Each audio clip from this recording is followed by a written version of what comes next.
and I decided to stream for no good reason except that I'm sitting in front of my computer and I'm like, yeah, I think I'll stream a little bit while I paint some miniatures. So lucky you guys. Let's see if I can find my brother. First, let's invite guests, get the link, and then I'm going to go to send it to him directly, and he'll make up some lame ass excuse. Or maybe he won't. You never know. You never know with my brother. Are you going to get the lame excuse, or are you going to get, you know? He sent me a message. I tell you what, he's a funny guy.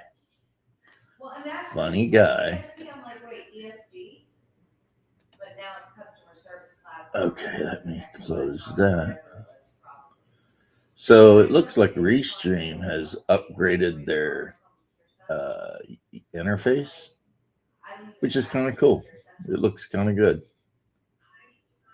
Looks a lot more streamlined, and modern, and whatever. So let's. All right. So streaming currently on Rumble and YouTube. There is the Crafting Gamer. Crafting Gamer, thank you for stopping in, saying hi. I mean, one of these days you should actually get on with me and we can talk about things. I got my box and it's all the way over there.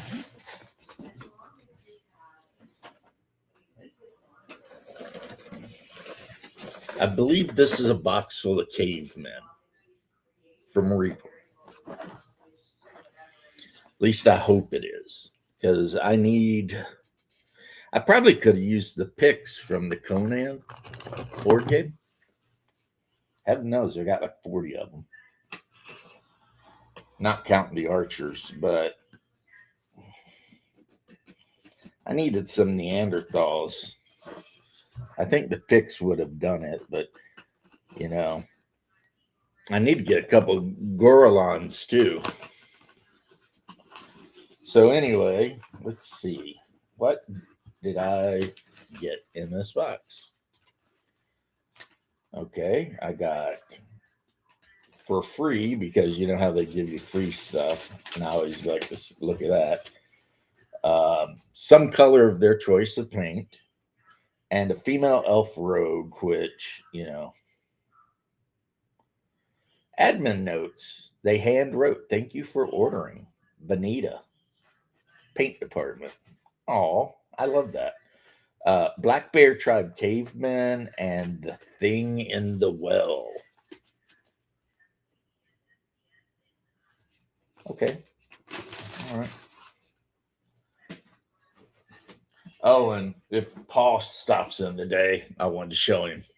I got two of these actually, but yeah, I keep one in here. I knew I had one in here. That is Legend of the Five Rings First Edition, and I'm not being some kind of snooty grognard by being all like, "Oh, I like the first edition better," blah blah blah. I'm not trying to be, a hipster like that. I'm just saying that I like the first edition a lot, mainly because of how simple it is. The fourth edition is the most beautiful set of books I've ever seen, and I have them.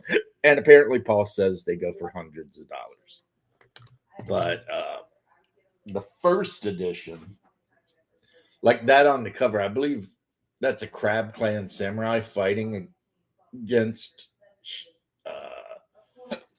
Shadow Samurai. But see, the first edition was very simple. It was only black and white, but it worked so well. You know what I mean? It has this whole like glossary of phrases. So let's see if I can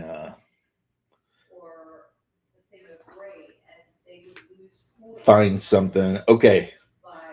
It's got the spelling, anglicized spelling, and then the pronunciation, and then what it means. So if you wanted to play this game and really get in a character, you could be all like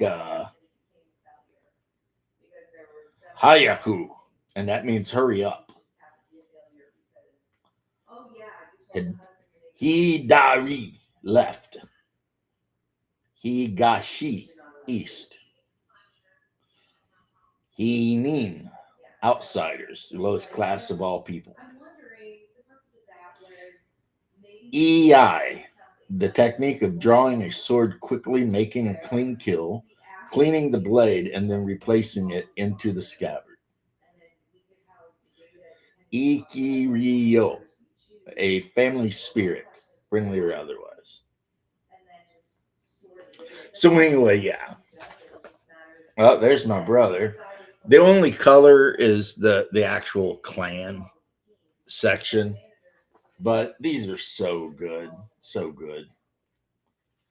I mean, Paul backed me up, so even if you guys watching don't believe me, you can believe Paul or not. You can say, you know, that Paul, he's a knucklehead. He hangs out with James, so I'm not believing a word he says. And in the back, it's got all kinds of blueprints of like standard Japanese style buildings you might encounter. So if you are a real true weeb, like the kind of guy that watches like Samurai Champloo and thinks, man, I'd like to play in a world kind of like that, right? This is really the game you should be playing. Now, I don't know how much you'd have to pay for the book. It was originally $30, but you'll notice the price tag under it says 10. That's right. From the Cosima Comics, because that back when they used to sell stuff, used books, my ass would roll in there and clean them out. And then I'd go in and sell them other shit. So it was a constant give and take there. But yeah, first is my favorite because of how easy it is to run. It's just so easy. The rules are so simple and streamlined. But and then of course it also helps that I bought a couple boxes of the Clan Wars box set. So I have miniatures for days for this game. I mean, I've got Yoritomo and all that. So Crab Clan Samurais with freaking Tetsubos and Lion Clan Samurais. And yeah. Not that you actually need miniatures to play the game. You don't. You really don't. If you're like Hungar, yeah, if you're like my brother Haas, you'll love L5R. I mean, here's the thing. I've never met anyone who played L5R who didn't like L5R. But if I were to figure out what percentage of gamers that hang out played L5R, it would be pretty low. That's kind of it's weird like that. It's like L5R is kind of a game that a lot of people know about, but not a lot of people play. And then, you know, yeah, I think I said what I meant. Yeah. I'd say only maybe 2 out of 10 people I've ever met that are hardcore gamers play L5R. So, Hungar, I sent you a link if you wanted to join. But having you in the chat's good too, you know.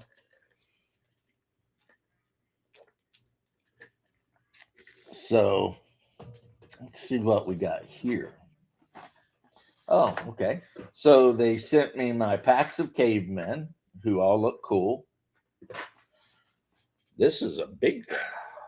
It didn't cost that much either, but it's big. Okay. And the color they sent me, sample paint 09000. Does it got a name? I don't see a name on it, but it looks like some kind of mint green. Okay, whatever.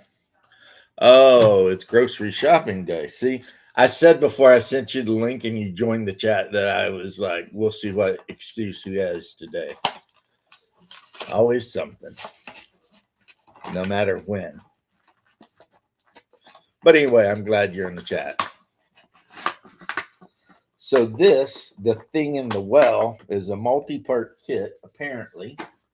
So we're going to craft this, the thing in the well. Let me move my ants. I need to throw my ants in a container. Actually, they're done. I painted all their little eyes. I'm wondering if I'd paint a stripe on their tails, like a yellow stripe, because like in nature, that would show the world that these things are like venomous or whatever. So here's what we got.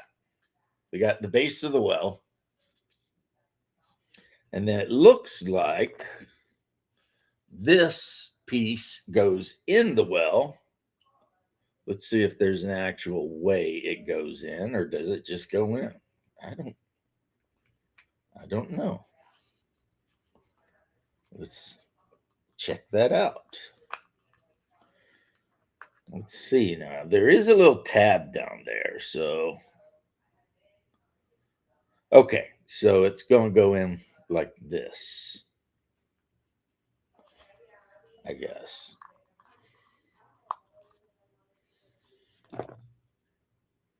This is very strange. Oh, and speaking of gaming, so my neighbors across the street, I'm standing out there letting my Pomeranian run around like a maniac and just bark at everything, because that's what Pomeranians do, generally speaking. So then this goes on top. So we've got this big cluster of, I don't even know what in the hell that is. And then we've got all these like tentacles, but they've got like claws too, that will be glued onto this thing. So it looks like the well. And I just realized I'm putting this in upside down. This goes up because I don't know why, but it does. So let's see if we can't get this thing to line up. Reaper miniatures, because sometimes the nature of the plastic can be a real bear sometimes to get together, Oh, look at that, though. Slipped right in. And I get it. All that stuff around there, that's supposed to represent, water and all of that sort of stuff. So what I'll do is I'll take some of my Glue Master medium viscosity glue, which I buy a little one and then I buy a really big one. And then I just fill the little one up every time it goes empty. So I've had this glue for months.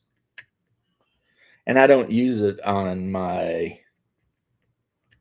like when I decide to put together my Knights Templar, I will not be using any of this. But unfortunately, it's like the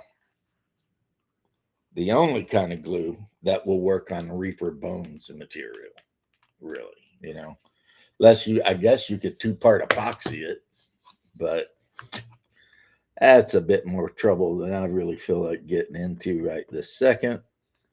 So let's see.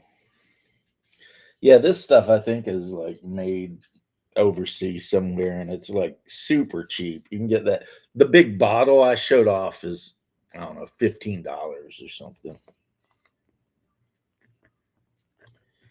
But anyway, so I'm just going to run a couple beads of glue around where these two pieces meet, and I'm going to let them sink on in there. And then I guess there's no instructions, but it looks pretty simple. We put the big heaping brain thing, right? And now that I've figured out not to do it upside down, it's fitting perfectly. So there you go. Oh, look at this guy. Thought he was shopping. Just got home, making the boys put the groceries up. I ain't carrying groceries. So, okay. I carry groceries. I know. And I consider it an insult to myself and all nature if it takes more than one trip. Yeah, that's true. If I can't get them all in one trip, I'm gonna die trying. Yep. Yep. So I spent all yesterday just doing honeydews, but like I was saying, do you remember directly across the street from my house that really old Puerto Rican lady? Yeah, Well, she moved out, and like her son and his wife are living there with their stepdaughter, right? And her son's got to be, I don't know, 45, 50. yeah. He works for the local water place. Anyway, so I'm out there BSing around with him, and he had heard from his stepdaughter, who me and the wife talk to occasionally when she's out walking her dogs, and we got our dog out. Yeah. Dude's all like, so my stepdaughter said you guys play D&D. And I'm like, kinda. We play a version of D&D like every, Saturday. And he's like, yeah, I'm kind of a nerd too. I love D&D. And I'm like, well, I tell you what, I'm going to talk to the players and see if they're cool with having another player at the table. And if they are, then I'll let you know. And he said, yeah, hit me up, bro. So you're a player. I'm cool with it. Okay. Yeah, he's a really good guy. I mean, hard worker, whatever. I only know he's Puerto Rican because they got that huge flag in their garage, Yeah. which is funny because I hung my national flag of the Confederacy in my garage. So every time we got garage doors open, he's got his Puerto Rican flag showing, and I've got my flag of the Confederacy, which most people don't even know what it is because they think the battle flag is the actual flag. Yeah, people are stupid. I know. You would think people would know more about a part of American history that basically was so important, but no, no. So anyway, this is working out great because it has the properly shaped holes for each tentacle. So Nice. I don't know if this was made for like a Call of Cthulhu game or whatever, but boy, I mean, a well that has some kind of weird thing jumping out of it, trying to snatch players into it. That fits right into Hyperborea. That'll go right into Hyperborea, but it also fits into like every game I play. Hey, how you doing, Daniel Price? Daniel Price. It is Confederate Flag Day. See, now I didn't know that. I didn't know that either. I know it's Lent. I got salad in the fridge. So that guy goes right there.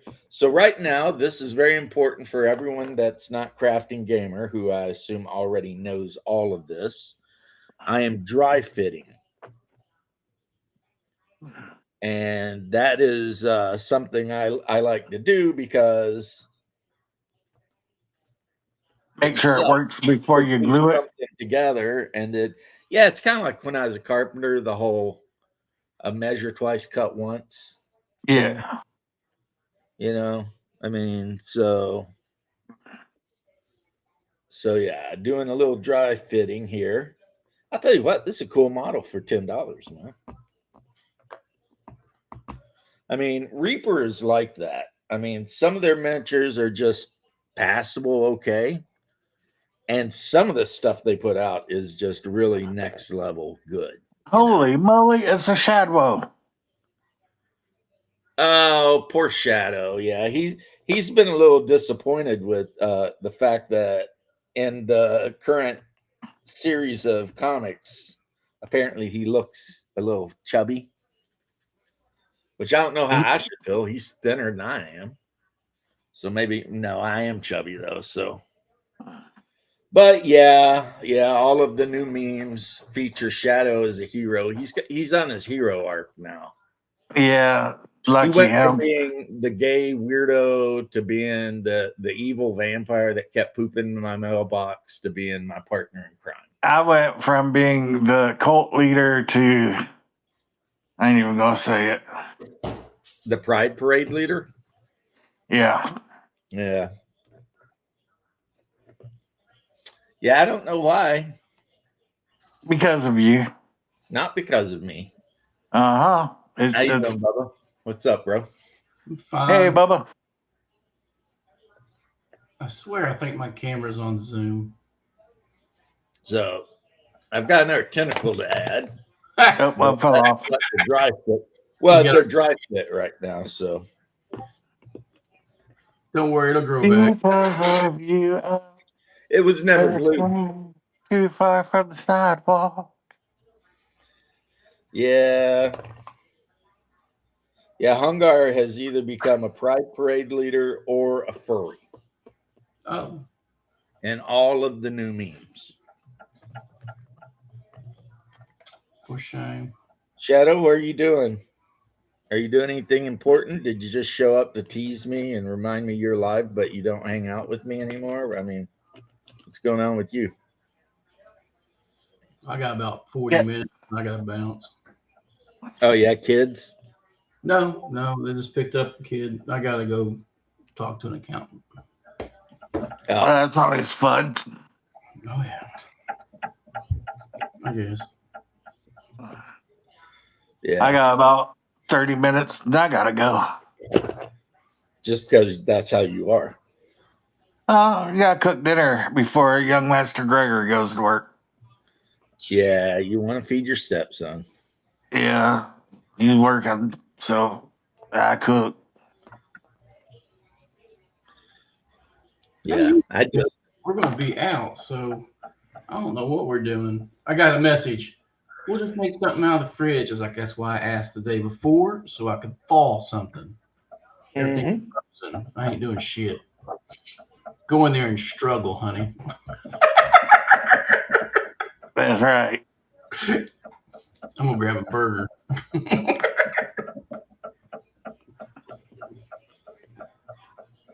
yeah. Burger King changed up their Whopper. It tastes better now. Ugh. I don't need any of that. But so yeah, I've got a wicked looking nasty tentacle brain jumping out of a well. And I've got a bunch of packs of Neanderthal cavemen looking guys. Neanderthals. Yeah, in this game we've been Neanderthal mercenaries, and now they won't do any more work for us. So I'm like, let's go kill them all. Time to clear out that cave. Well, depending on the route the players take in their journeys to the north, which isn't the north, but it's the north of the map anyway. Yeah. Water off for 24 hours. That is not cool. You know what route we're going to take? Whatever route the mammoth can walk. Well, I'll tell you what, this elf, the ears are so hard to see that you can't even tell it's an elf. I should paint this up and it would make a good new assassin for the assassin player. Hey, make it into anything you want. Fool, it's yours. Well, yeah. But, you know. Because of you, I never stray too far from the sidewalk. Yeah. Cold Iron, that meme that I'm using now, I like it because it's me and Shadow like being the MC at a goth club. And I think that's supposed to be Susie from Susie and the Banshees talking to us. And I think Shadow or me, one of us is saying, we used to hang out with this Canadian, but he said he didn't like Susie. So now that asshole's gone. Oh, goodness. A lot of post punk lately. Do what? I've been listening to a lot of post punk lately. Yeah, have you? Yeah, I always do, but more so lately. Yeah, same. I'm building across Chicago water, the baby boy. They were God is doing born like and a you top can 10 tell. albums, and I didn't make one because I just couldn't decide. Then you know what I realized though? My number one album that I actually listen to the most is probably Johnny Horton, Honky Tonk. I love Johnny Horton. I love Me Too, baby. I have Johnny Horton's greatest hits. The double album. Yeah, and it's got like North to Alaska, the Bismarck, the Bow of New Orleans. Or, One Woman Man. yeah, it's a great one. I love it. Another album I love a lot is the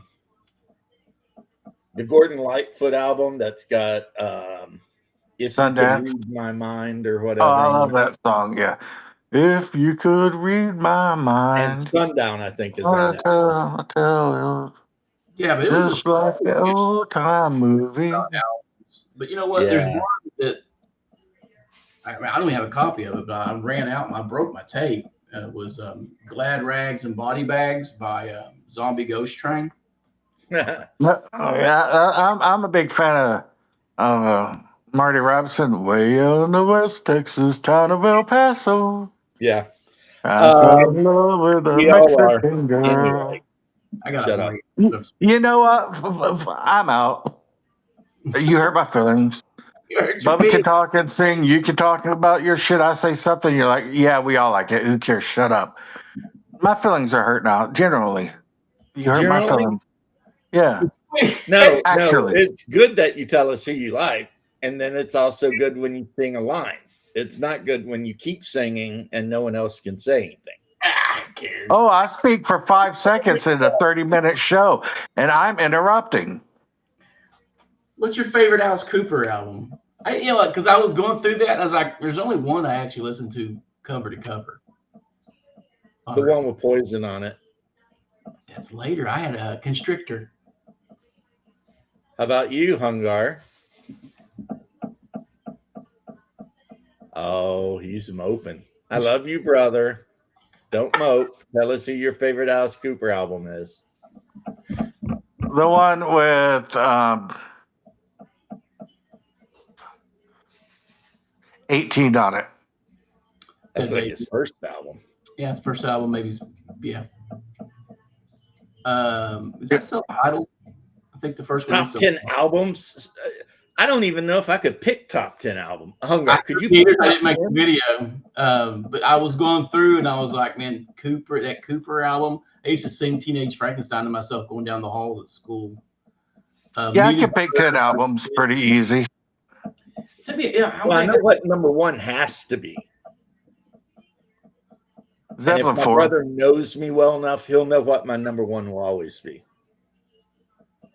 Steely Dan's Greatest Hits. Wrong. I hate Zeppelin. Number one greatest album ever. Do you need help? Yeah. Brothers in Arms by Dire Straits. Disintegration. Well, that doesn't count because that's the greatest album ever. You know, my favorite Cures album that was on that top 10 was not Disintegration. It was the singles with Killing an Arab and Train and Forest. Oh, that's like their first thing because Killing an Arab was the B-side of their first single they released. First single, B-side, and then that was the singles was like, I think, what album was that? And now they removed, Bubba, they removed that video from YouTube. Pussy now. Yeah, I know. They're pussies too. But actually, probably you can watch it live, though. Whatever. They still add 2 extra synthesizers on stage, make it sound better. That's the real question. Yeah, but the album that you play all the time, bro, has always been Dire Straits' Brothers in Arms. I'm a huge fan of Dire Straits. Really? I actually think they are underrated. I'm also a huge fan of Gary Rafferty. I'm a huge fan of definitely Steely Dan. Do It Again would be on the list. Yeah. But I like everything by Steely Dan, pretty much. Yeah. I mean, when I didn't live stream, when I was painting, it was Stilly Dan on the Alexa. Just Stilly Dan. Weird loops now because I got rid of all my cassettes. I got rid of all my damn CDs. I sold them years ago. All I got's vinyl, and I don't like getting up and going in the other room and switching the record every so often. So I just use That's another reason Haas picked Stilly Dan, because when I used to be a real freaking hipster about vinyl, I went through that phase like 15 years ago. You can't be hipster if you live through it. And as Gen X, we went through 8 tracks and vinyl to cassettes to CDs to streaming. Now we're just going back. And I could put Stilly Dan's greatest hits on and just leave it on. Yeah. You know what I mean? It's like I put that thing on and hit play, and I could walk away for like 2 hours, and it'd be fine. Yeah, I'll do that with a couple bands, mainly rock and Billy stuff. Oh yeah, Bad Music for Bad People by the Cramps. That was definitely in the top 10. That's what got me into psychobilly. The Color and the Shape by Foo Fighters is in my top 10. Really? It is a good album. I love Foo Fighters, man. I'm like, Hungar, you know music better than I do. Which Foo Fighters album had Best of You? Best of You. You knew the song I was looking for before I even knew the song I was looking for. I'm not a huge Foo Fighters guy, so my wife would know. I wouldn't know. It was the one, I don't remember the name of it, but it's the one after The Color and the Shape. I love that song. Someone getting the best. Yeah, that's a good song. Every song on that album's good, though. But yeah. I've always told everybody the best version of Nirvana has always been Foo Fighters. And the best version of Rage Against the Machine will always be Audioslave. Sorry. Yeah, I've never. Well, Chris Cornell, you don't like Chris Cornell? I also despise Led Zeppelin, so you can call me out for that blasphemy too. Can't stand it. You know, you're a punk rocker, though. A lot of punk rockers don't like Zeppelin. That's why punk rock was invented. You know, I'm more of a psychobilly, gothobilly, because I really go to a lot of like that synth pop, goth. and then so what's crazy? None of my top 10. No, I can't say that because I only have one top 10 album that has chicks singing. Yeah, I love that'd be a rockabilly band with a chick up front with big titties hanging out. That's the best. No, that'd be Rumors, Fleetwood Mac. Yeah. So there's 2 on there. Yeah. Totally over Zeppelin. Guys, I listen to probably 20 Zeppelin songs per week. Really? I'm not like judging you. I don't think you guys are bad human beings at all. I don't think you're even wrong. But me personally, I love that old Zeppelin shit, especially the more bluesy songs they do. Yeah, I'm over Stairway to Heaven, like totes. Yeah, but like, hey, what can I do and shit like that. That's still good. You know, that's still. It's not like it doesn't move me. Like all the guys, I've hung around a lot of people who are musicians, and they just worship them, and I can never understand it. But I'm also the same way about the Dead, Fish, and stuff like that. I'm like, I don't understand how people follow this band around. They suck. The best stuff that What's His Face ever did was the bluegrass stuff that he did when he wasn't touring with the Dead. I loved it. Yeah, I've never been a big Deadhead. Huh? I've never been a big fan of the Dead. I know that Pink Floyd, Dark Side of the Moon would be in my top 10. See, my wife loves them. I can't stand them either. They're like, yeah, Pink Floyd, Dark Side of the Moon would have to be in there. For me, too. Yeah, it doesn't even get on my list. Doesn't even make Brothers in Arms would be there. Ahead of Vivaldi's Four Seasons. You're Bubba, you're the opposite. Your relationship is the opposite of mine. Because I love basically everything Pink Floyd did ever since, you know, a pig chilling in a cave with random furry animals or whatever it was called. My wife does not like Pink Floyd at all. Shadwell, what are you talking about? band that you guys missed out. We know Golden Earring. Now wait a minute. Golden Earring's awesome. King Crimson's the Yeah. shit. Yeah, Golden so Earring slipping was great. into the Twilight Zone. Now, if that you think that your wife's turned you onto over time, here's mine. I used to dislike them. Was Depeche Mode, and my wife loves them, and they've slowly grown on me like a mold. they'll do that. And it depends what era of Depeche Mode, because early Depeche Mode was more like faster, almost dance music, and then later Depeche Mode, when Violator came out, all of a sudden it was like enjoy the silence. Oh yeah, another band on my list, another album on my list would be Stabbing Westward, whether List or Burn Pill or whatever. Well, we saw them like 7 times, so yeah. Yeah, and I can't believe Shadow didn't know that we knew Golden Earring. What a freaking hipster wannabe! Dude, Golden Earring was on like heavy repeat play on the one rock channel we had when we were kids.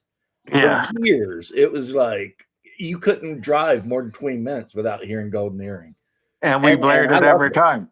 And the other one that was always on all the time on that rock station was Lunatic Fringe. Lunatic Fringe, Red Rider, baby.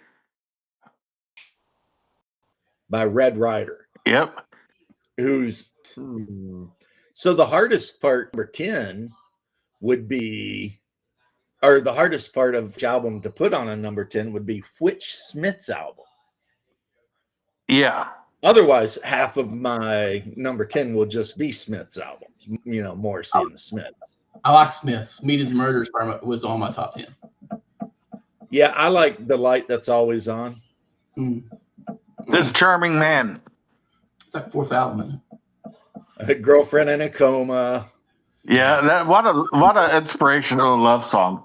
Some Girls Are Bigger Than Others. It is whiny. It is like the precursor to the 90s complaint rock. But I mean, I do like the Smiths. Well, I mean, in the one song, he's just trying to let his girlfriend know that he don't want to bang her on the beach, and she ain't having it. So she just goes and gets another dude to bang on the beach. That's right. She was never And it yours. makes him feel a way about it. I'd feel bad too. Insane. But I mean, what's up, Shadow? But Morrissey, Hey, what's up, guys? Hold on, let me see if I can kill that. Morrissey was pretty awesome. I do like Ramones, this is Ramones, would be in my top 10. Oh, the Ramones. Man. Okay, guys. Okay, what is keeping you from making your top 10 album freaking video? Because I haven't been doing videos lately. Laziness mostly, and trying to actually figure out what my top 10 would be. What it is with me, Shadow, is empathy and apathy. Yeah. Okay, you have a track record of being a slacker, so I'll let it slide. But everybody else, this has been so eye-opening. I don't know if you guys saw the Red Room's top 10. I was totally freaking shocked. I expected to hear a bunch of albums I'd never heard of. You know what I mean? Yeah. And everything they listed, I'm like, oh yeah, good choice. Good choice. Except Bon Jovi, of course. Bon Jovi can, kick rocks. But every one of all lines for people. their picks was like, wow, guys, you guys have. Well, just because they're Brazilian or whatever, right? They actually get to listen to American rock, right? You know that. I love it. That was fucking hysterical. Yeah, they're gonna come and hunt you down just for saying that. They're gonna put a curse on you. Oh my god. Oh, they're Portuguese? Yeah. But they've got great freaking taste. Oh, well, I was going to say, I hope that they don't get offended that I thought they were Brazilian. That would be like me calling you a mulatto Canadian. Duran. It's so The Duran freaking. Duran album.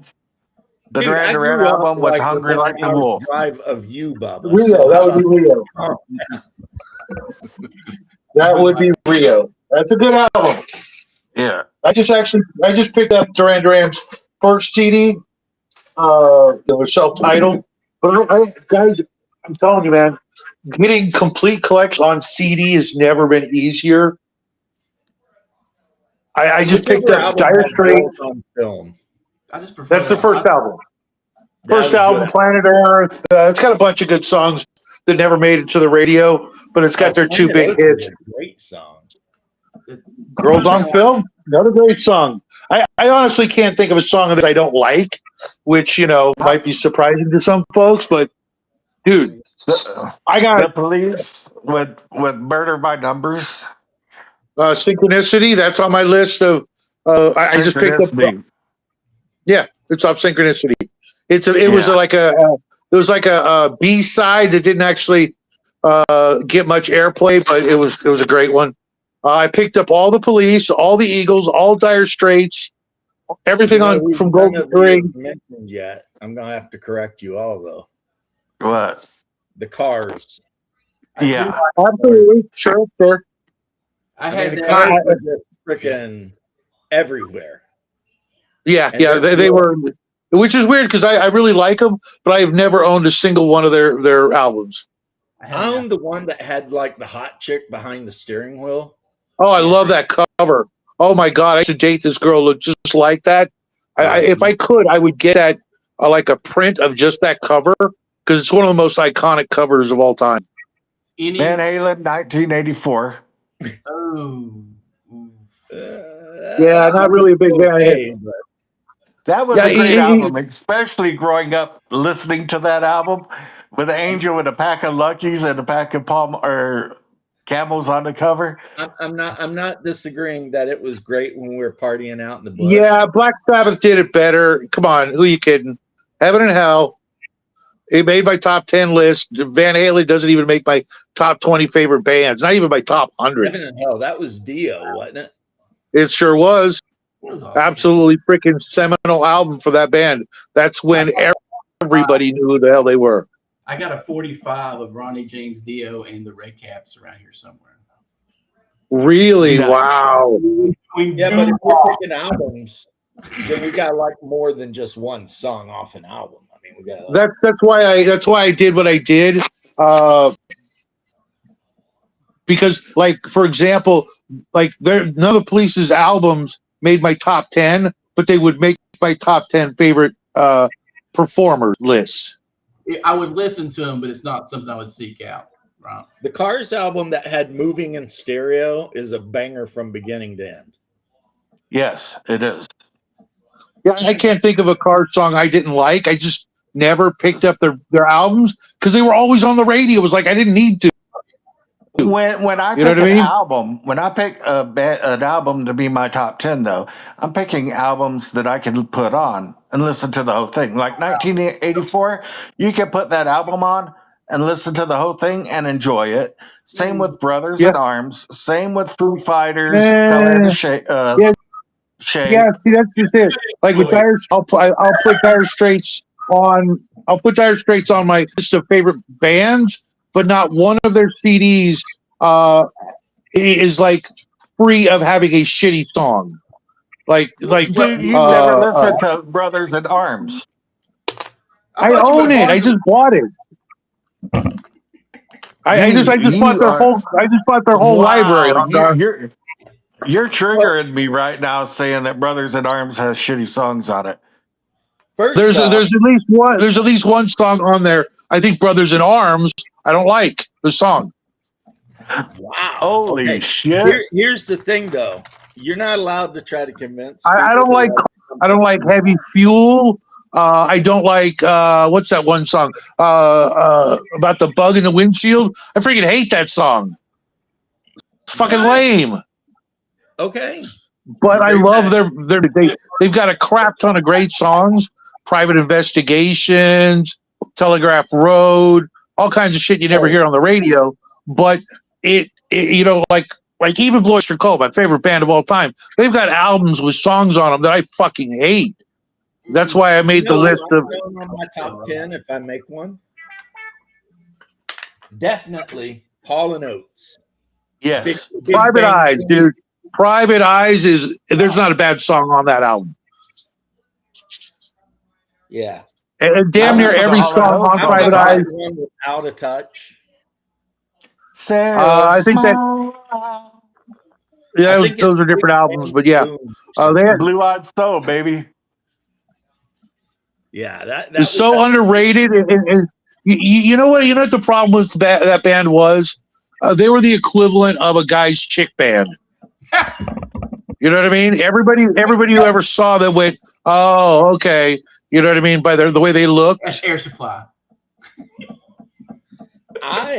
at least where I lived, they were always very popular. They were always on and popping. Dude, Yeah, whether it was Man Eater, Sarah's Smile, Your Kiss. I mean, and the album I mentioned had a lineup of good songs. It wasn't like one song. It was just. See, if you asked me my top 10 favorite songs, it would be totally different than my top 10 favorite albums. Yeah, well, Yeah. mine too, because an album's an album and a song is just a song. But there's lots of bands I like that I like a song by them and nothing else. Right. Yeah.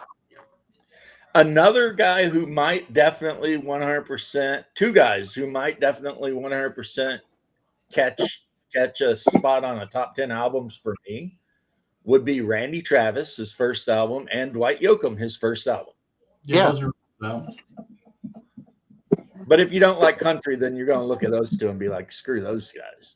dude, I listen to a lot of Jerry Reed, a lot. Oh, Jerry Reed, hell yeah. I love me. And anything by Johnny Cash. Yeah, anything by Cash. Oh hell yeah! Johnny Cash made Johnny Cash made both Miguel and Sylvia's top 10 lists. Talk about Johnny shock. Cash album. Any Johnny Cash album can be on a top 10. Yeah. Same with any Hank Sr. or Jr. But I'm not a big fan of live albums, and Johnny had a ton of live albums. Yeah, I don't Yeah, like no, live albums. But Same there's two songs that are better live, and that is I Want You to Want Me live. Oh yeah, at Live at Budokan, Budokan. Live at Budokan was the shit. and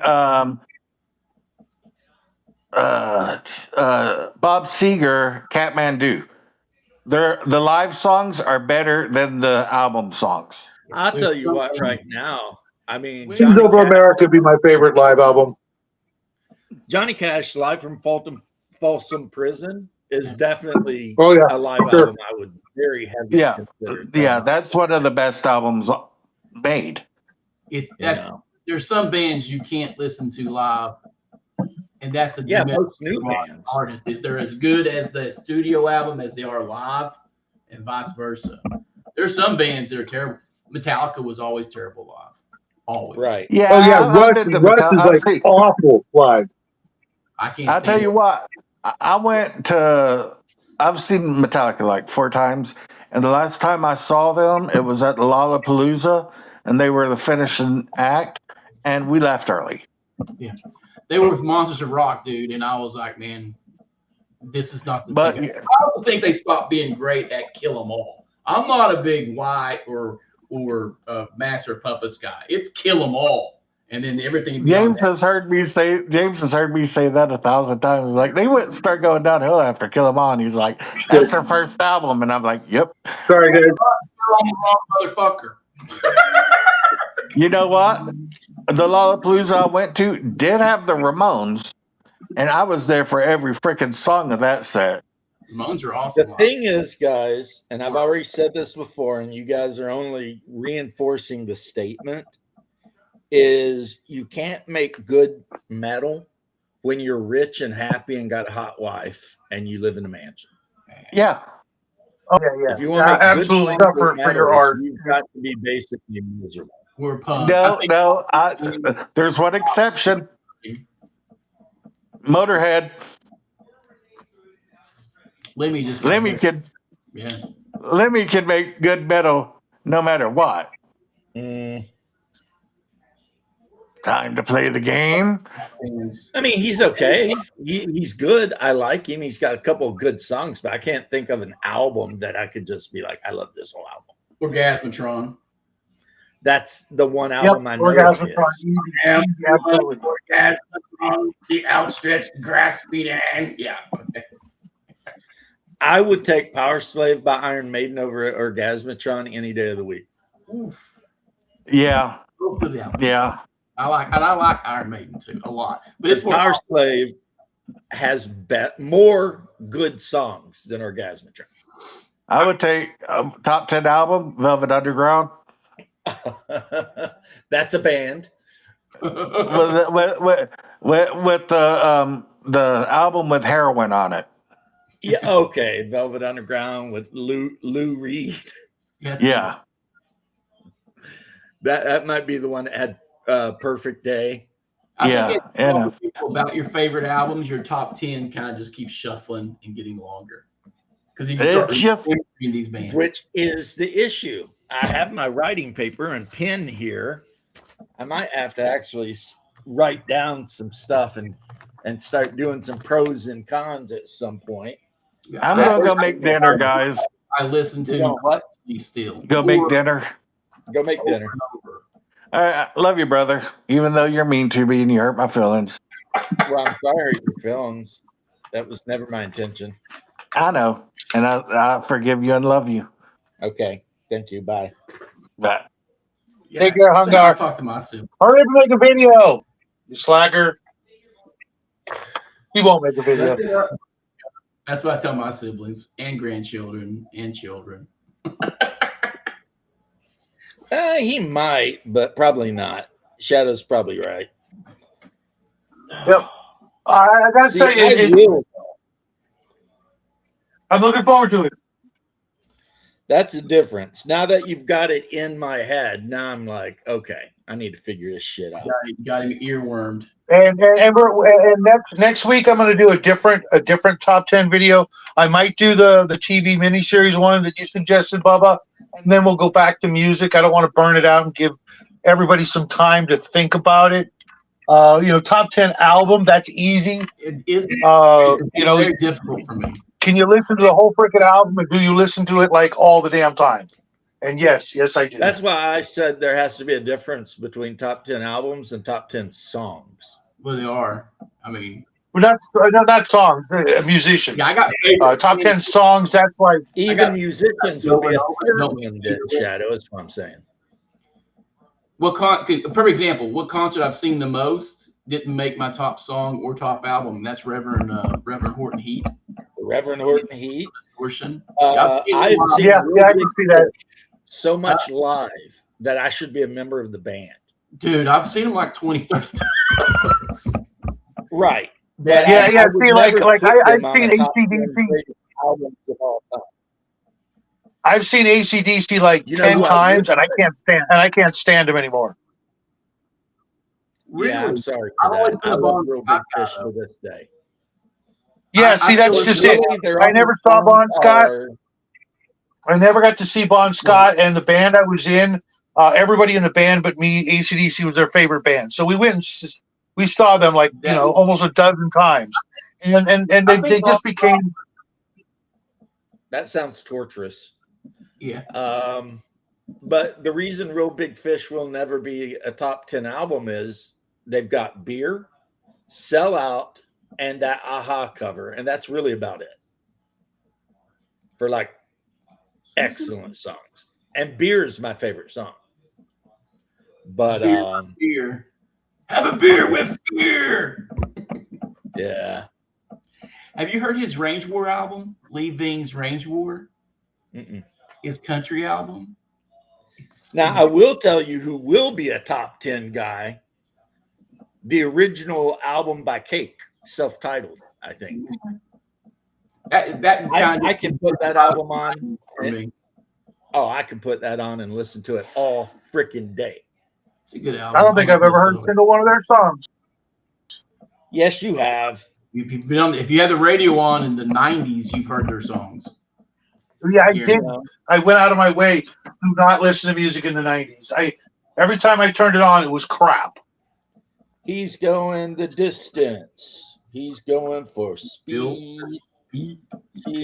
But my favorite one, really, I think, is Never There.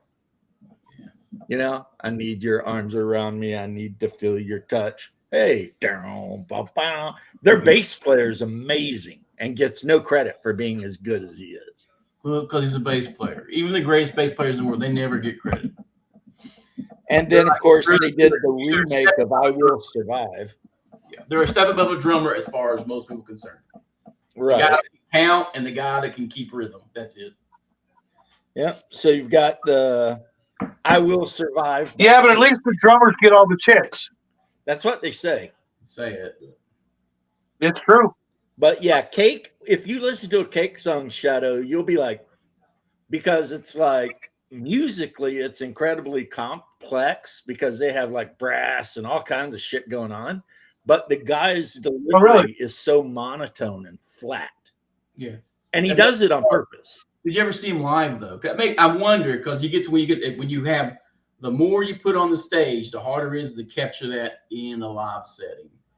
And I have seen them perform Never There live, and they were good. Yeah, that's amazing. Then. I remember this one band we used to go see live called New Duncan Imperials. Oh my gosh. They were a party band for live. They were sponsored by Jägermeister. You know, really? You know who kicked ass live, Bubba? Huh? Who kicked ass live I saw in concert? Cinderella opening for David Lee Roth when he put out his first solo album, Eat 'em and Smile or whatever, or OU812 or whatever it was. Yeah, it was. Oh my God! You guys are gonna laugh, but one of the greatest bands I ever saw live was Twisted Sister. Well, yeah. They were fucking amazing. They're an entertaining band, but it was crazy too because I was at the Lakeland Civic Center. And then they turned. They had a giant, when Cinderella came out, the whole back of the stage was one giant Confederate battle banner. And they were doing all their shit. And it was like nuts, you know. They were Georgia boys. Yeah. Coco, how you doing, bro? Yeah. Cake, they got a trumpet. Hey, what's up, Coco? The keyboard thing. They're musically, they're a very complex band. Right. But then you have that. I bet that was a crazy crowd of Air Bears. That was a lot of horny chicks with big hair in that crowd. Oh, the Cinderella David Lee Roth show. I've seen so many boobs. It was boob It was just like chicks on the shoulders of their boyfriends with their boobs hanging out as far as the eye could see. Okay. Yeah. Crazy. And Dave come out and he did the whole I'm just a gigolo and the whole 9 yards. He did all of it, you know, and it was just like, you know, the wildest band I saw live was Los Gatos Locos in Texas. They had a dude on. They had him hanging by hooks, spinning his ass around. The pit was hedged in with chicken wire. Crazy.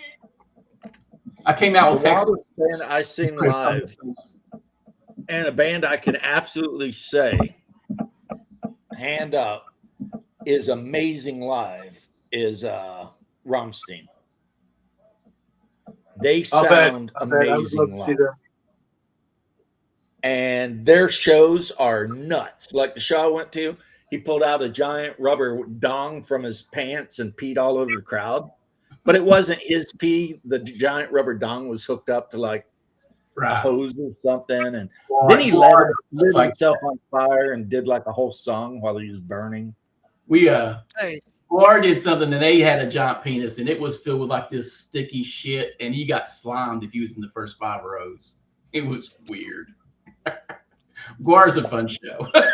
Guar. Yeah, those guys are nuts. And they were mellow compared to Guar. Yeah, those guys are nuts. That's what Artifacts, you like metal. It was like, it was awesome. Yeah, the Rammstein thing is like Linderman. I don't think when they're in the studio they use anything to like change how his voice sounds. No, they're just perfectionists because they're German musicians. Right. So you gotta be on time all the time.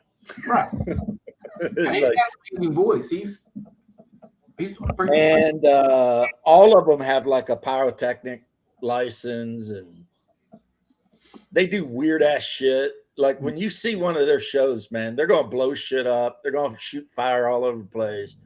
The lead singer will light himself on fire. I mean, some weird shit's gonna happen, you know. But the music is gonna be killer. Yeah. This year, I've been trying to find bands to just go out because I miss going to shows.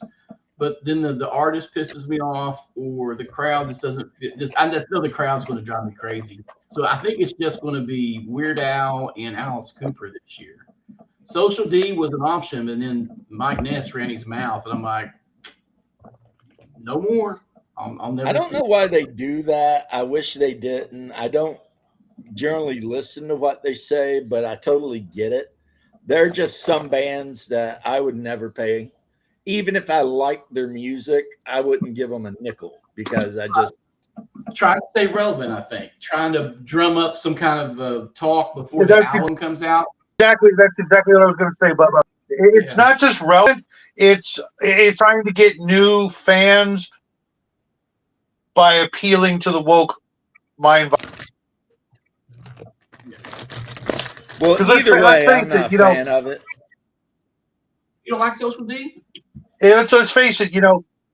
Most of their original fans, everybody we're talking about, their original fans have jobs and probably can't afford to take time off to go see a concert.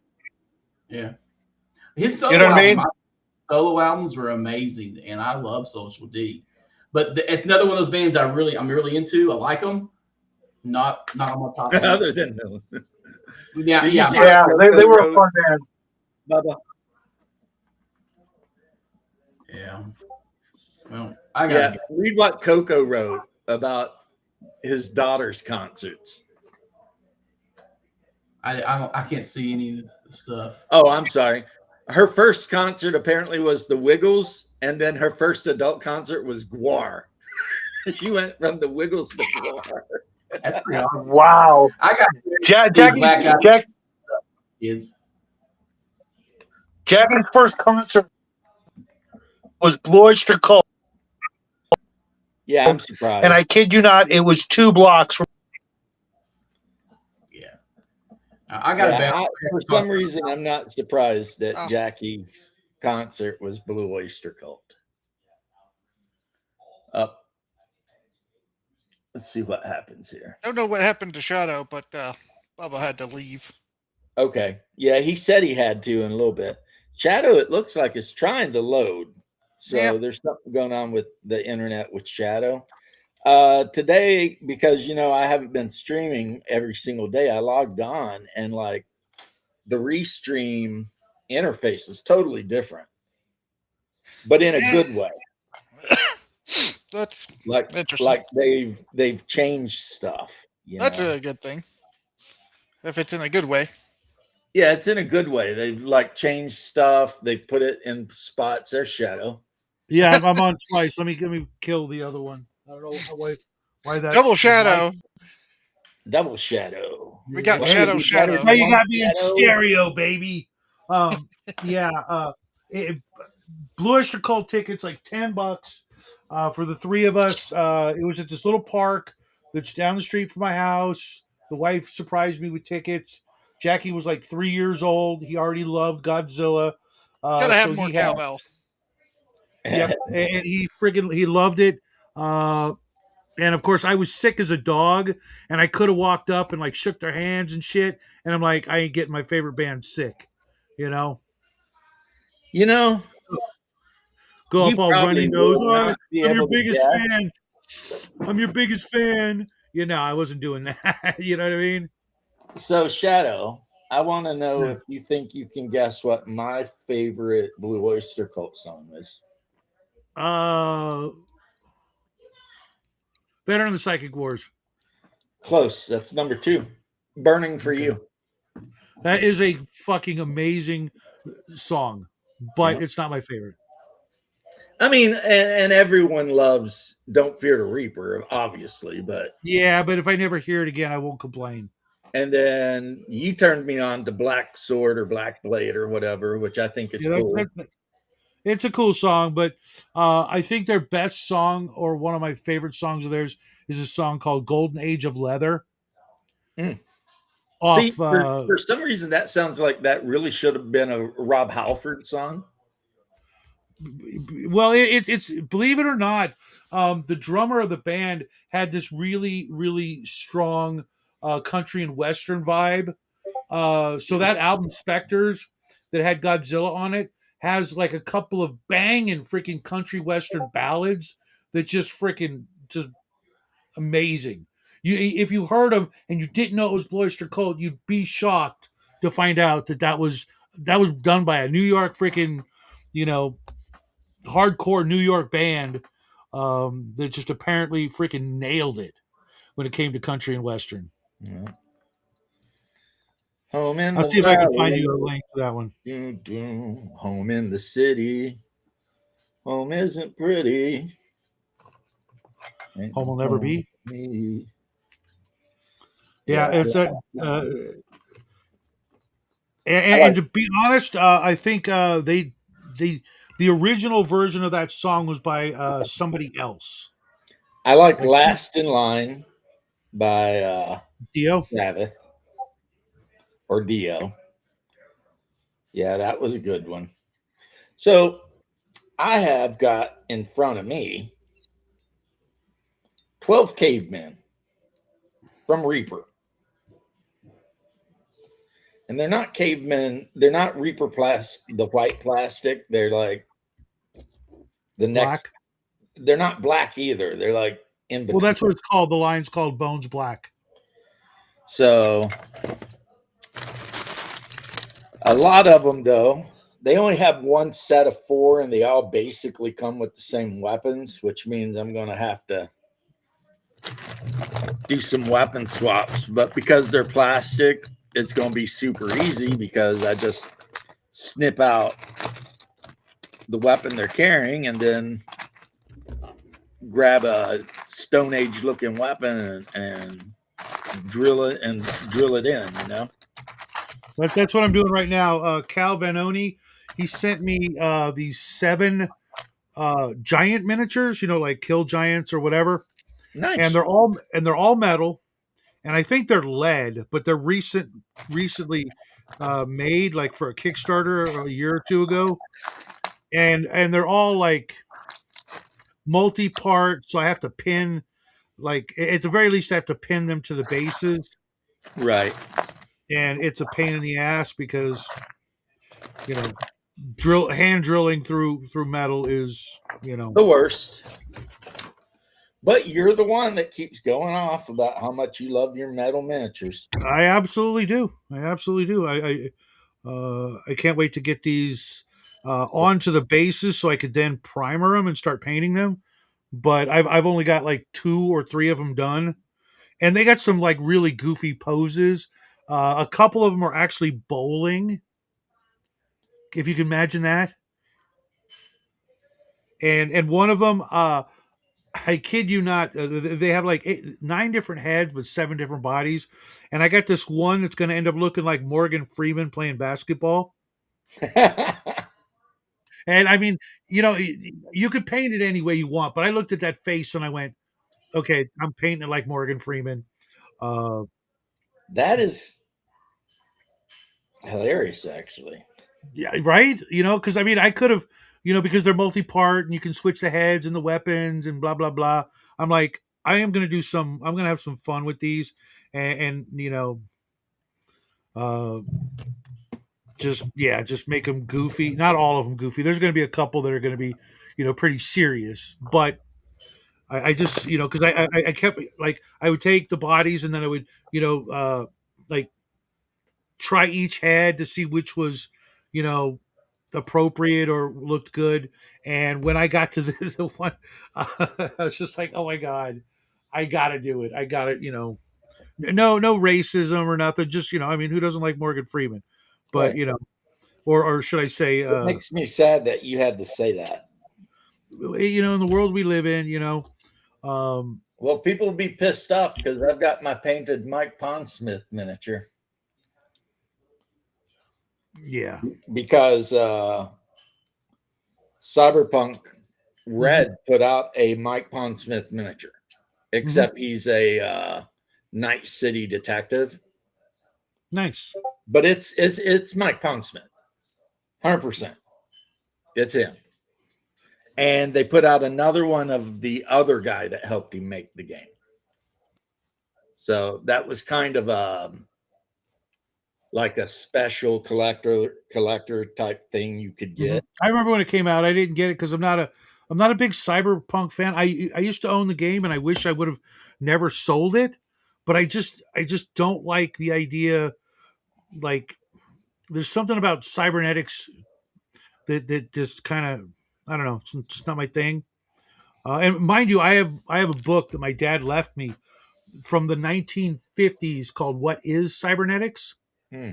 So I as a very young kid, I understood, the concept and whatnot. But there's this thing in like a lot of cyber games where it seems like people like literally lop off parts of their body and replace them with machines, as opposed to, your arm got blown off, or Steve Austin, or you know what I mean, where you get a replacement not because you wanted to, but when you cross that line of, yeah, I'm gonna pop out my eye and put in a freaking camera, willingly, it just grosses me out. Yeah, but people would do it, right? Oh, dude, we got people doing similar things right now, lopping parts off that just creeps me out.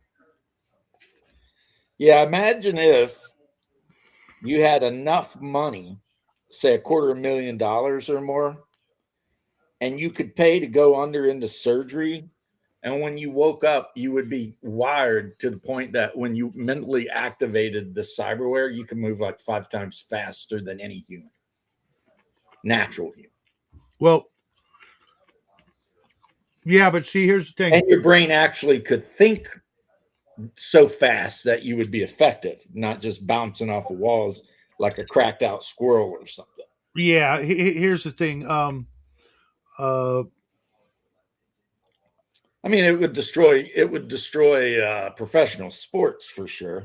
Well, yeah, but I mean, they just run your ass through a metal detector and go, "Oh, cybernetics, you're disqualified." Exactly. They would have to, because the best athlete would just be the guy who spent the most on cybernetics. Yeah, yeah, and it's weird because, like, I mean, if we're gonna do fantasy, right? Right. We're gonna dream, about a future where you can do all this weird shit. Couldn't we just like dream that they just created biological ways to do the same thing? We could, and Traveler 2300 did. Right. Well, and a lot of other games do as well. Comic books and things like that, where you just get superpowers from drinking the super serum or some shit. I'm more into that idea where like, I guess to put it really simply, I like the idea of my skin being able to feel shit and not like cutting that off. Well, I mean, that just depends on which cybernetic thing you went with. Yeah. Well, I mean, if they got to cut off an arm, give me a bionic arm. Can I still feel the arm? Yeah. If you know what I pay mean? for a high enough quality one, yes. Right. And if that's the case, then that means you either are getting artificial signals, You are. or they created artificial skin that might as well be real skin. And in which case, if they can do that, then they could just grow your damn arm back. They can. And personally, I'd rather go with, in both Cyberpunk and Shadowrun, if you had an arm blown off, if you've got the money, you can get they'll take your DNA and clone you a new arm. Yeah, I would be much more inclined to do that. 100% your arm. Yeah, yeah. Well, that as gross as both options are, I'm more comfortable with getting a new arm that's just a new arm than having some freaking piece of hardware stuck to me permanently. Yeah, the reason you might go in for the hardware is because you want to beat the shit out of people in street fights, basically, because it's part of the job. You're going. Oh yeah, I mean, don't get me wrong. Though, like the character Wolverine, that whole freaking cybernetic, adamantium skeleton and the claws and shit. Oh, I was all over that when I was a kid. I thought that was the greatest. That In was freaking awesome. Shadowrun, they call that bone lacing. Sure. And So that, what they do is they basically cover your bones in some kind of super hard alloy, Mhm. and it helps keep you from getting broken bones, but only to a point. I mean, if somebody shoots you point blank with like a 30 millimeter Panther cannon, I mean, you're, you're gonna you're, be in trouble. you're gonna have a bad day. Yeah, that's not a good time. But yeah, the main reason you've got the whole post-humanist thing going on though is people who want to be better at whatever their job is and are willing to pay the money to do it. Because if you're a shadow runner, your entire existence is breaking the law. That's all you do for the most part, right? And you do the jobs the law can't do, you do the jobs the law won't do, whatever it is, right? And so if you manage to survive long enough to get money, then you might start considering upgrading yourself. But I get what you're saying too. Yeah, is it really an upgrade? It's Well, if you really want a weird thing to think about with the cyberware, every human starts out with like an essence of 6, right? mhm. And this represents kind of almost like your Your soul. connection to magic, your soul, whatever. Yeah, And Palladium does the same thing. the more cyberware you put in you, the lower your essence gets. Yep. Yeah. Like I said, Palladium does the same thing, and I'm not okay with that. It was kind of like the guy Richard, was his name Richard Feynman, the scientist we were watching. Yeah. Where he talks about using a transporter. The first time you do, you're dead. Yeah. I don't And want every any time part of after any of that, that. it's a clone. Yeah, I don't want any part of that. I got shit to do, and taking a shortcut to get from point A to point B, and then inadvertently freaking dematerializing and destroying myself defeats the purpose. That was And kind of a character thing with Bones. no, Barkley. Well, Bones too. Yeah, it's like the whole they just did not trust teleportation at all. And yet they still did it. Yeah. Which means, couldn't they just weed that out? And if they could do that, I was always like, as a youngster, like thinking, okay, well, if they can do the mind you, this was before next generation. If they can do the pattern thing and teleport you, can't they make clones of you? And if they can do that, can't they also remove diseases, imperfections, and eventually make perfect people? I bet you somewhere out there. Yeah, they did that. And you know what that was? Khan Mm, Noonien Singh. Well, no, but I mean, just with the transporter. Singh did it with other things. I think. I don't think he just. Khan was created by eugenicists, and he wasn't the only one. Right. And they were thinking they're going to make perfect human beings, and he took over like a third of the earth. Yeah. And ruled it with an iron hand until he was eventually deposed and put on the Botany Bay. That was his whole deal. Yeah. So yes, everything you're talking about, they can do. Well, that's just it. I think not only can they do, I think there would be like, and I don't know why they haven't done this or someone hasn't written it, but like the dark side of the Federation, all the crazy theories and things that we, from stealing the first cloaking device to creating a master race through transporter technology and things like that. I bet you there's like a secret branch of the Federation that's just chock full of freaking black ops shit that just, Probably Section 13. okay, yeah, I'm not that big a Trekkie to have heard of that before, but Yeah, it just me neither. from the first time I saw that when Kirk stole the cloaking device from the Romulans, I'm like, oh yeah, they're just going to put that in a whole bunch of Black Ops ships, Well, they wouldn't have to use the teleporters because they've pretty much cured every disease by injectable nanites. nanites that rewrite your DNA. Well, yeah, okay. Take it a step further, and molecularly bond adamantium to your skeleton. Give you remember that one character in Next Generation, that super soldier that like just totally freaking wreaked havoc inside the Enterprise because he was like a Vietnam vet trying to, escape and blah blah blah. Remember that guy? No, know but what? I'm still with you though. I didn't Uh, watch Next Generation.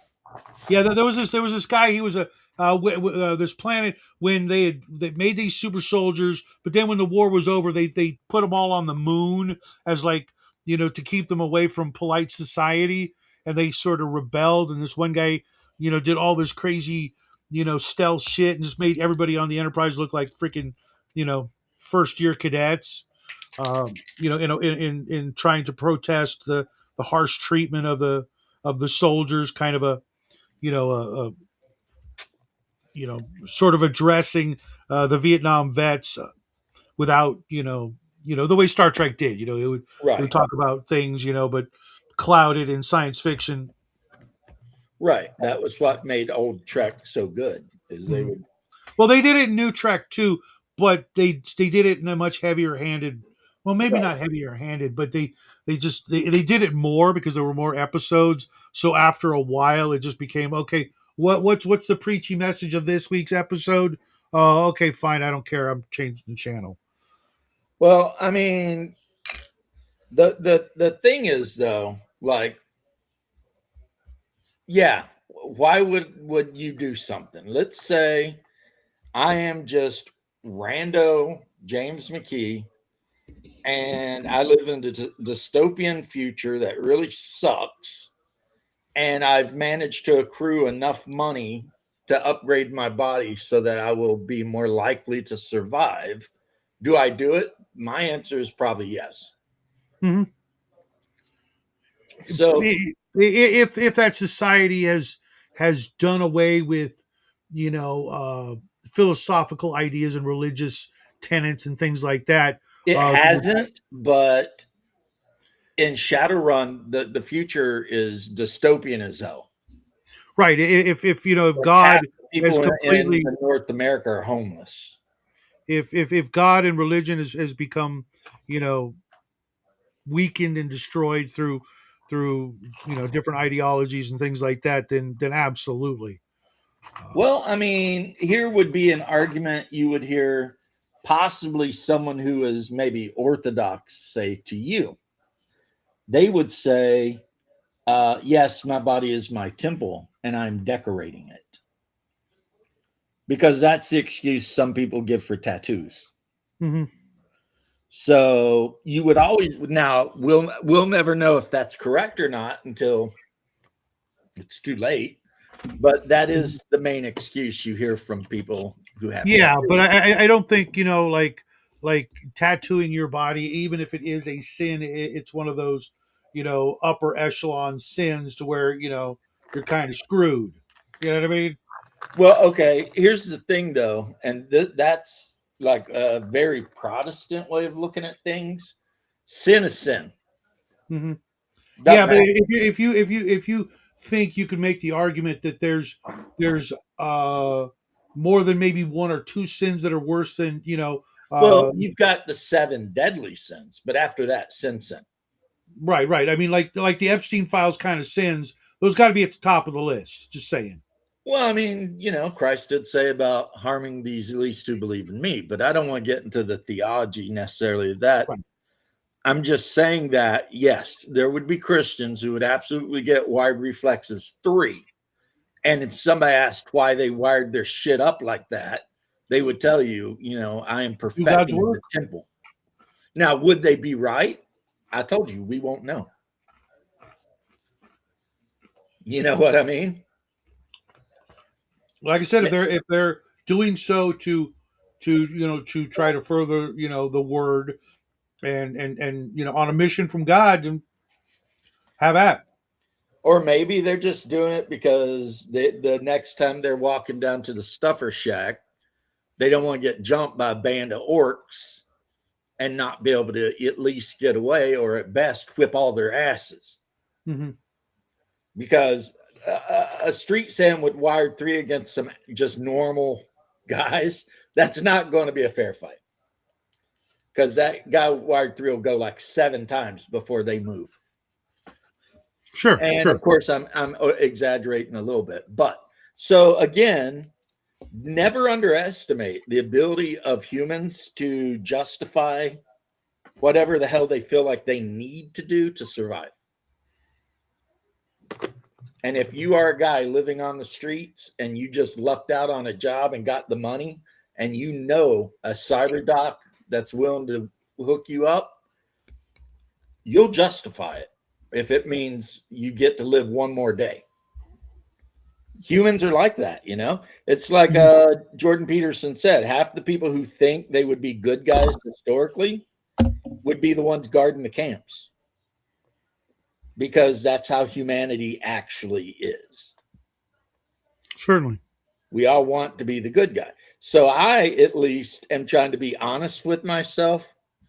If I had the ability to get some wired reflexes, maybe muscle replacements, possibly some kind of blood symbiote that they have that you have to eat more, but you heal much faster and everything like that, I'd do it. If it made it where I was more likely to survive the job. Yeah, I'd do it. I wouldn't even think twice about it. And if that damns me to hell, well, then I guess I'm wrong about my opinions, because I wouldn't think it would.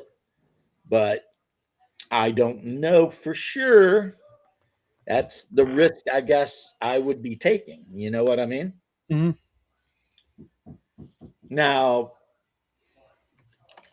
in Cyberpunk, if you go too far, you just enter a permanent state of psychosis. And there's at least one guy who's managed to ride that psychosis out. And that's Adam Smasher. Probably But because he was a psycho before. He was a freaking psycho before, so he didn't notice. But usually, if you're like a super cybered out guy, Night City cops will call you in to try to help them take out the cyber psycho. So it becomes a whole thing. And then in Shadowrun, it's basically the same deal. If your essence goes like way low, you pretty much just go nuts. I don't know about the game you mentioned, because like I said, I can't claim to have actually played any of them by that company. Well, okay. You know, Advanced Recon, but everybody tells me that's nothing like actual. It's pretty different. Yeah. So me and my brother and my buddy Rob Boy, we played the shit out of Advanced Recon, though. We were all about it. I can't wait to see what second season of Cyberpunk Edge Runner is going to be like.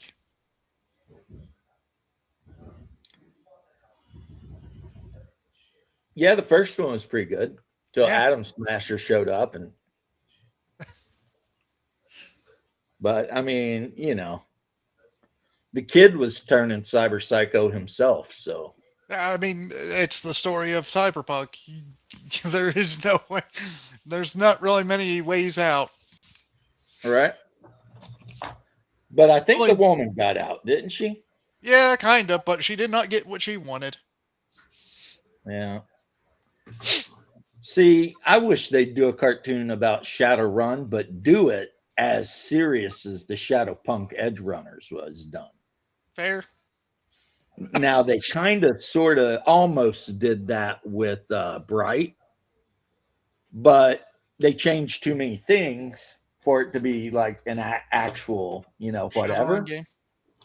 But if they had just taken the movie Bright or the series Bright and like leaned into the Shadowrun parts of it, you know, I think it would have been badass. But then again, I am a fan of Shadowrun. Even though a lot of the time I absolutely hate the Shadowrun system. Like, I just despise it. I think I prefer Cyberpunk myself. Cyberpunk has a way better system. Shadowrun system sucks. And that is why. And again, this has nothing to do with me wanting to be hipstery or any other thing. When I run or play Shadowrun at all anymore, it's second edition. That's it. Because second edition is pretty simple compared to every other edition is just way more complex. And I'm just like, nah, I'm not doing that.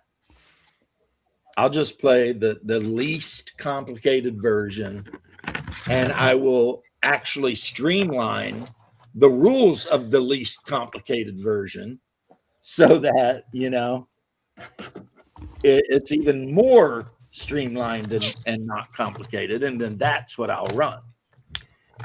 But like this latest edition they released with edge points and shit like that, it's like, no, sorry, get out of here. I'm doing it. But, you know, whatever. That's what they wanted to do.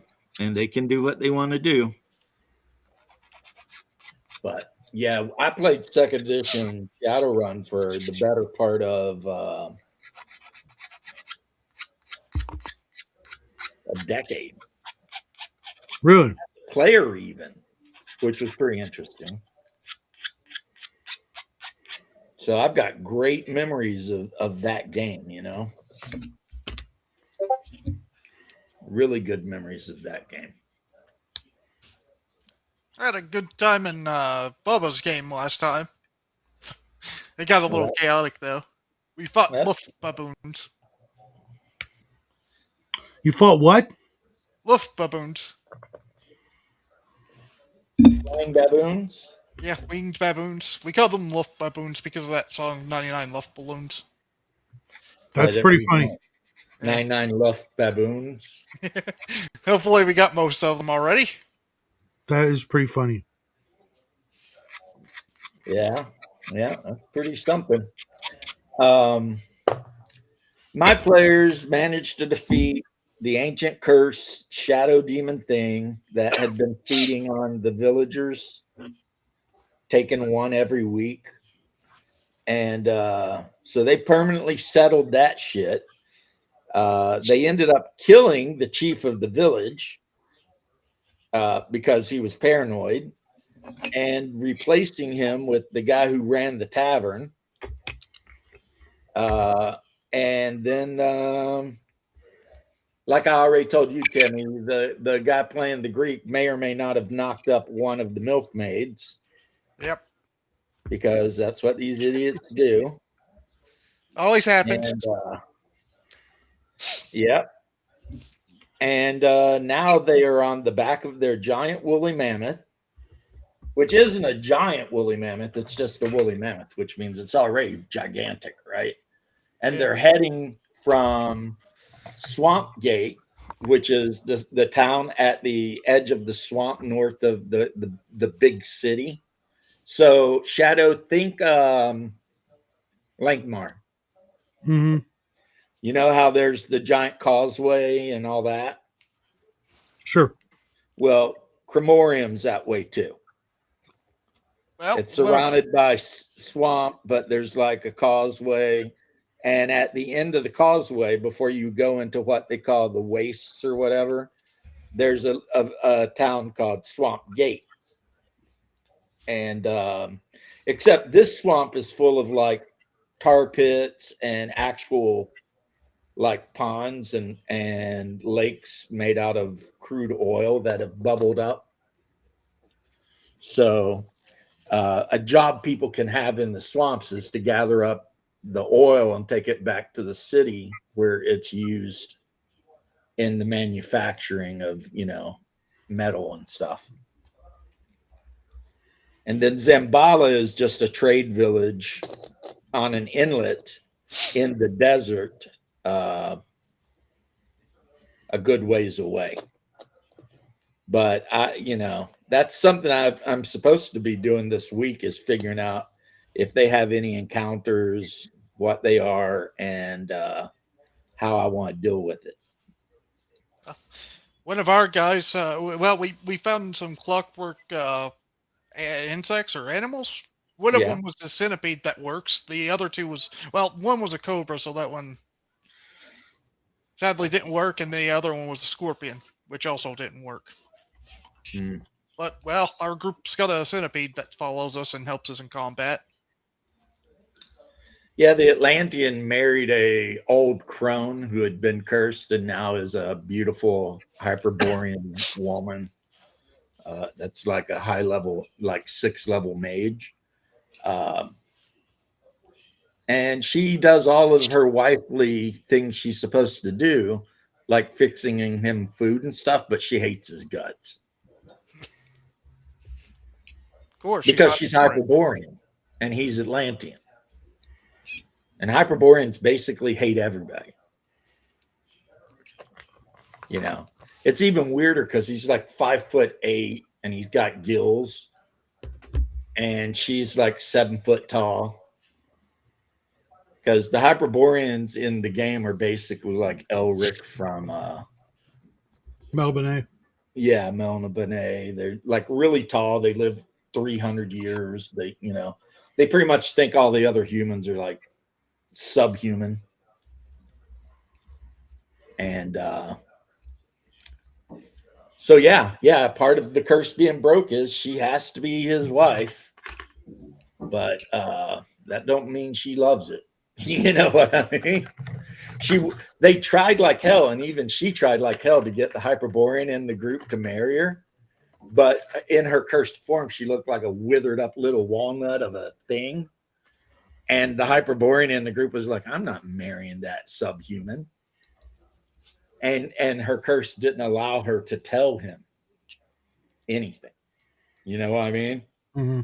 And then she turns into a Hyperborean. And the Hyperborean's like, so if I kill that Atlantean, I'm like, bro, come on. Don't be like that.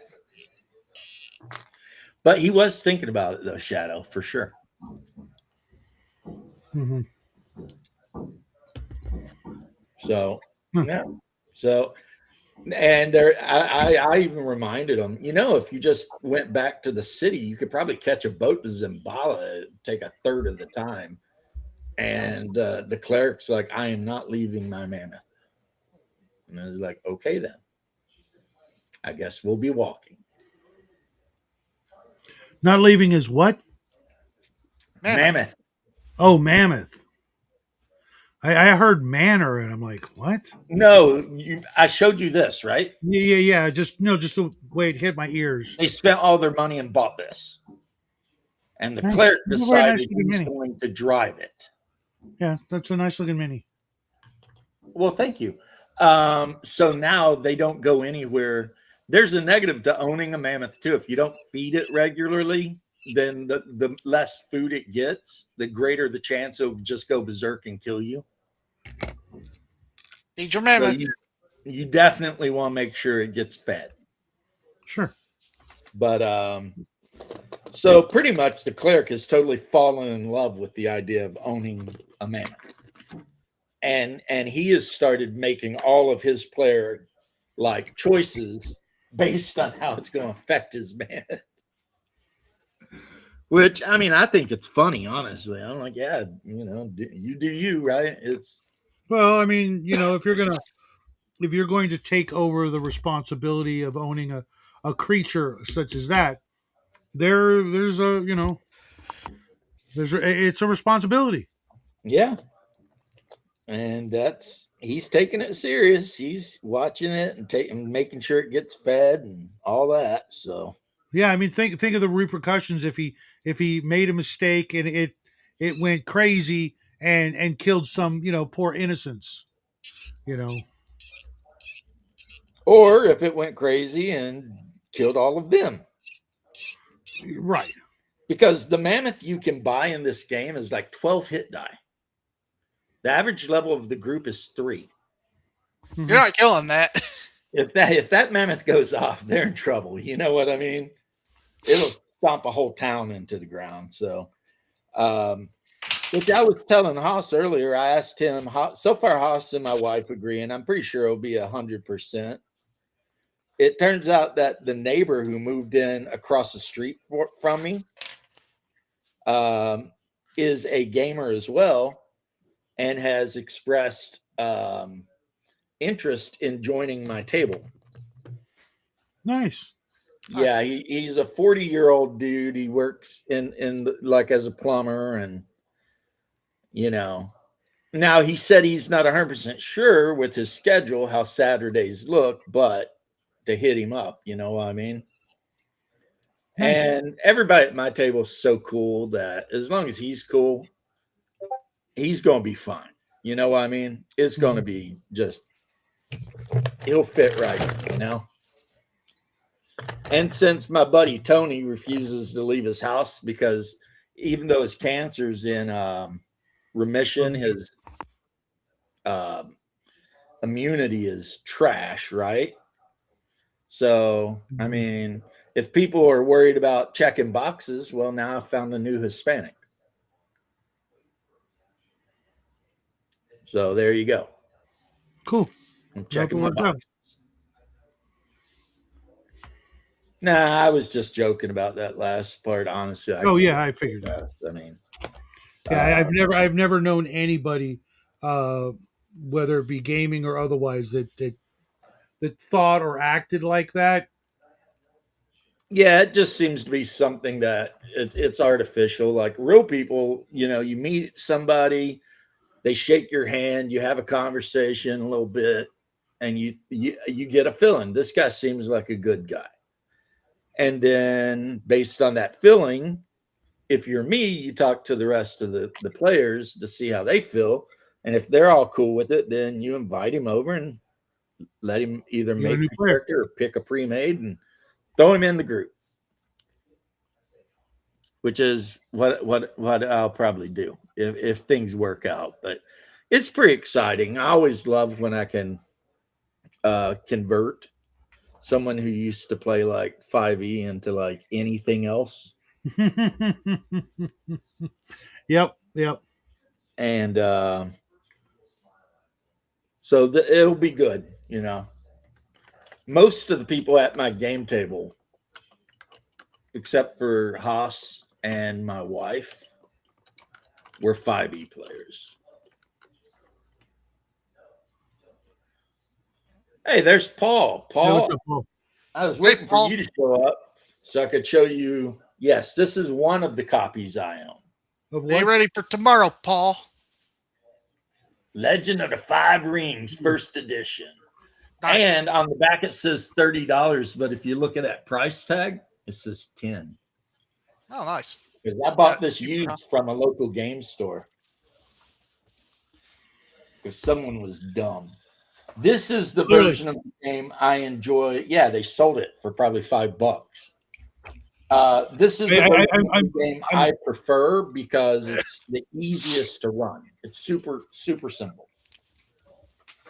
Now, Hey, I'll be right edition back. is an I gotta amazing take game. care of the guys here. Need me for something. I'll be right back. Yeah. Oh, James, I just thought of something to happen last What? Monday. I got to read a book that gave me a really nice idea. I'm a cleric, you know, and we can have scrolls, right? Yeah. I read a book about spider silk, thinking that would be most likely not the best thing, you know, something that might not give me too much. I learned some things about having like cloaks for mages that gives you a little bit of extra AC. But the other thing I found was this spider silk that's immune to fire. And I'm like, I like that idea. I'm going to get a pouch made out of this spider silk so I can put my scrolls in it. And there, I don't have to worry about them ever getting burned. And that way, when the red dragon burns you to a cinder, at least the scrolls survive. Yeah.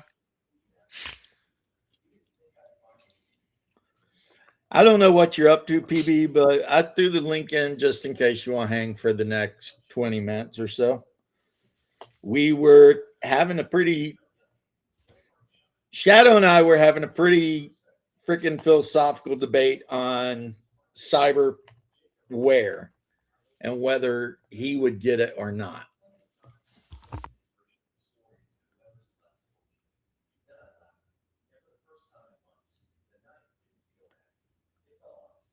Going with L5R. I like when you and I talked the last time, I don't know why L5R isn't more popular. Consider all the weebs that play D&D. It's like, if you're going to be a weeb, then play a game that's literally set up 100% so you can weeb out. Plus is really cool.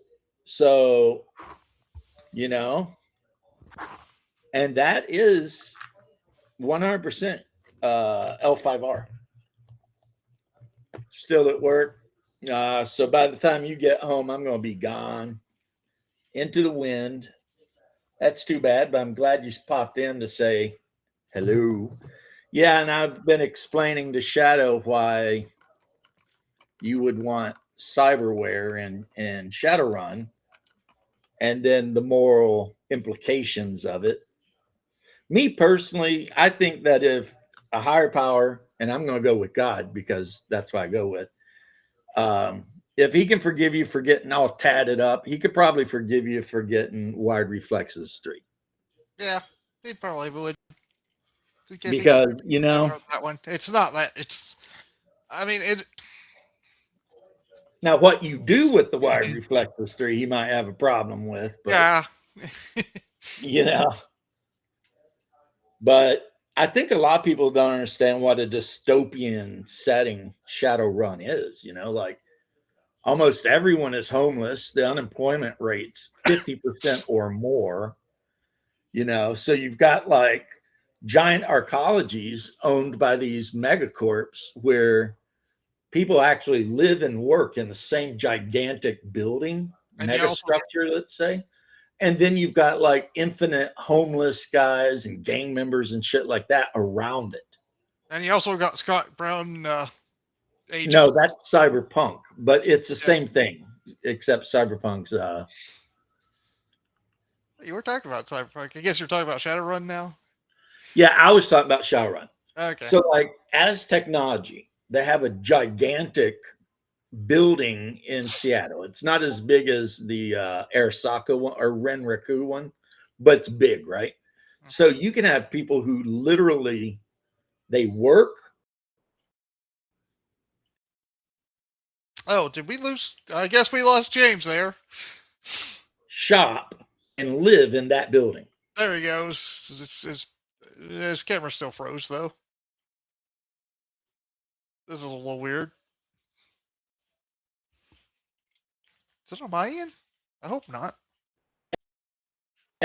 Pro-ethnic, you know, Mexican, whatever. I think you got out there. That I cut out? Yeah, I think so. I'm not sure though. Can you hear me? Now I can. Can you see me? Yeah. Then I'm here. So what I'm trying to tell you though is for every person that's working as a wage slave or something like that, there's a lot of people who are living on the streets or doing really shitty jobs and, you know, living in coffin hotels and eating, you know, basically prepackaged yeast and shit like that. And his video's decent now. Well, I don't care.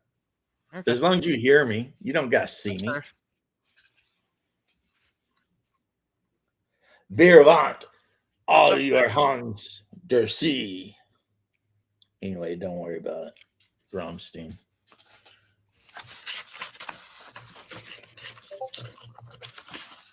I don't think my family motto would help with that.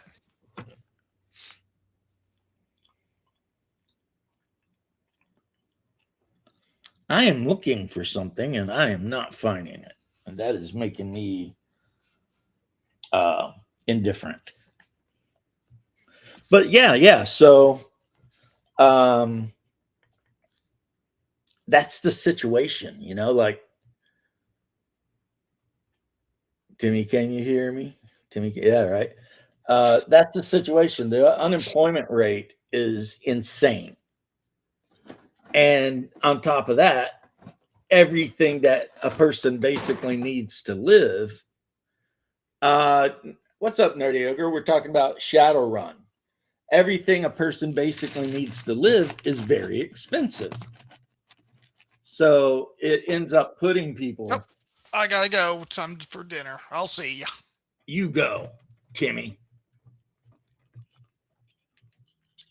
Yeah, it ends up putting people in this really weird kind of position to where, you know, you got to do what you got to do to survive. Look at this pile of minis, man. And most of them are actually done. They just need to be put in a case. Now, I'm trying to figure out what color to paint those damn flails on it. Like, because they're obviously not squishy, you know, flesh like the rest of the beast. They're, you know, some kind of mineral deposits. Maybe not necessarily metallic, but something. Sure enough, snow is finally melting. Well, now for the best part of snow, the mud. That's the part I hate the most, man. Whenever I'm up north, I'm all like, snow, I can deal with snow. I love snow. It's when the snow melts and you're just like, oh my God, surrounded by nothing but mud. But then again, I don't know what it's like where you are with the mud, but Kentucky is primarily composed of red clay. Yep, the Shogun of Harlem, sure enough. And the red clay will get into your pants, your boots, your everything, and it sticks. And not only that, but it will, if it gets into a pair of jeans, like say you're walking and you slip in it and, you know, skate down it, your jeans are stained forever from that point on, you know. It's just forget about it. Now you've got a big orange stain in your jeans. And it'll stick to the bottom of your boots. And the more you walk, the more sticks to your boots until it becomes like a platform attached to the bottom of your boots. And you have to stop and use a stick or something. Sometimes they call me Bruce. I love that. They call me Bruce. Do you eat sushi like I eat sushi? Anyway. So then you end up having to stop and grab a stick and pry this freaking mud off of your boots. I guess the good thing is in a survivalist situation, if you know how to work with mud, you could definitely, you know, fire some mud up to do something with, I guess. Dog poop turning up. Yeah, that was under the snow. Frozen. And now it's all like, bleh, right there. Right there. But yeah, so I think that's something when people run Shadowrun, sometimes, not all guys, but sometimes I think they could really lean heavier into the just the complete dystopia of Shadowrun, you know. The fact that instead of fentanyl addicts laying around every corner, you got BTL addicts laying all over the place, right? Just blowing their mind on BTL chips. And, you know, depending on where you are, there are no police. It's like, you know, the no-goes, yeah, good luck. Lone Star is not showing up. So if you get jumped by a mob of freaking Halloweeners, you're just going to figure it out. And the Halloweeners, of course, are a gang that likes to paint their faces up like jack-o'-lanterns or wear jack-o'-lanterns, like plastic ones or whatever, you know. They're not even the worst gang. So, you know, you got the Sons of Sauron, which is a mostly orc and troll gang, and they absolutely hate elves. And then you've got elf poser gangs. Yeah, so basically it sucks. And on top of everything sucking, you're eating some kind of prepackaged Soylent Green shit that they tell you is made out of yeast, and you hope it's made out of yeast, and that is your life. So yeah, in the UCAS, the unemployment rate is through the roof. The homeless rate is through the roof. So it's just like, that is why your character becomes a showrunner, unless you want to play the whole, your dad court guy, and you decided you in the world and be adventurous or some shit. You could play that, but otherwise, your character was born in a sprawl. You survived somehow, and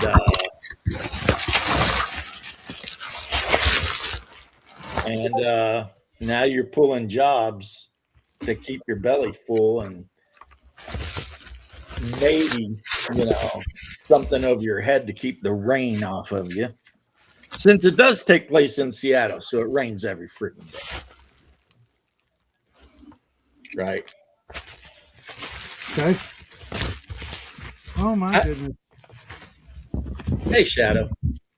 I just got some books in the mail, and ooh, that was a little rough. But unlike the last package I got in the mail, they know how to package freaking books. Nice, homie. I check this shit out. I got 3 hardcover books, right? Very expensive books. Right. They did maybe. I'll show you in a minute. Maybe the 3 books were a little bit less than a cubic foot. Right. Like if you stacked them, right? A little bit less, right? They arrived in a box that was about 2 cubic feet. Damn. Okay, with one tiny little sheet of bubble wrap.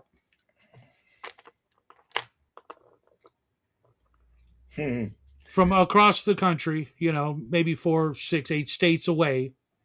Mobius. The thing here, Mobius, is the ones that are doing their hair up blue. Those are either gang girls or club freaks. They're not Karens, because in Shadowrun there are no Karens. Because Karens can only exist in a first world society where your biggest concern is bitching about something.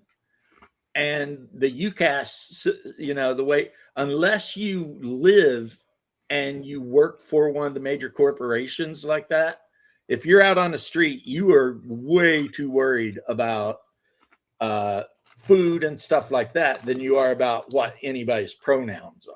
That is just simply not a thing. And so, yeah, there's that. And the trans thing, that's even simpler. I mean, if you really, really want to be the other sex, you can go talk to a mage circle. They could probably make it happen. Yeah, but no matter what you do, even with magic, you're not the thing that you want to be. Well, I don't even, okay, you want to have that debate for the next couple minutes before I get off? I don't know, because if they use magic and they literally change you at a genetic level into a female, then you're probably a female. Like, can get pregnant, has a uterus, going to get your period once a month, the whole 9 yards. Your body has been shape changed into a new thing. But that doesn't change history. That doesn't change reality. Well, it changes reality for sure. No, it only changes reality from that moment forward. It's not retroactive. Yeah, but I mean, okay, say you had this, I don't know, imagine a chick you think super hot and magic existed, and you meet the chick and she says, I was born a man and I got changed when I was 20. Are you going to be like, well, there's no way I'm going to touch your vagina then?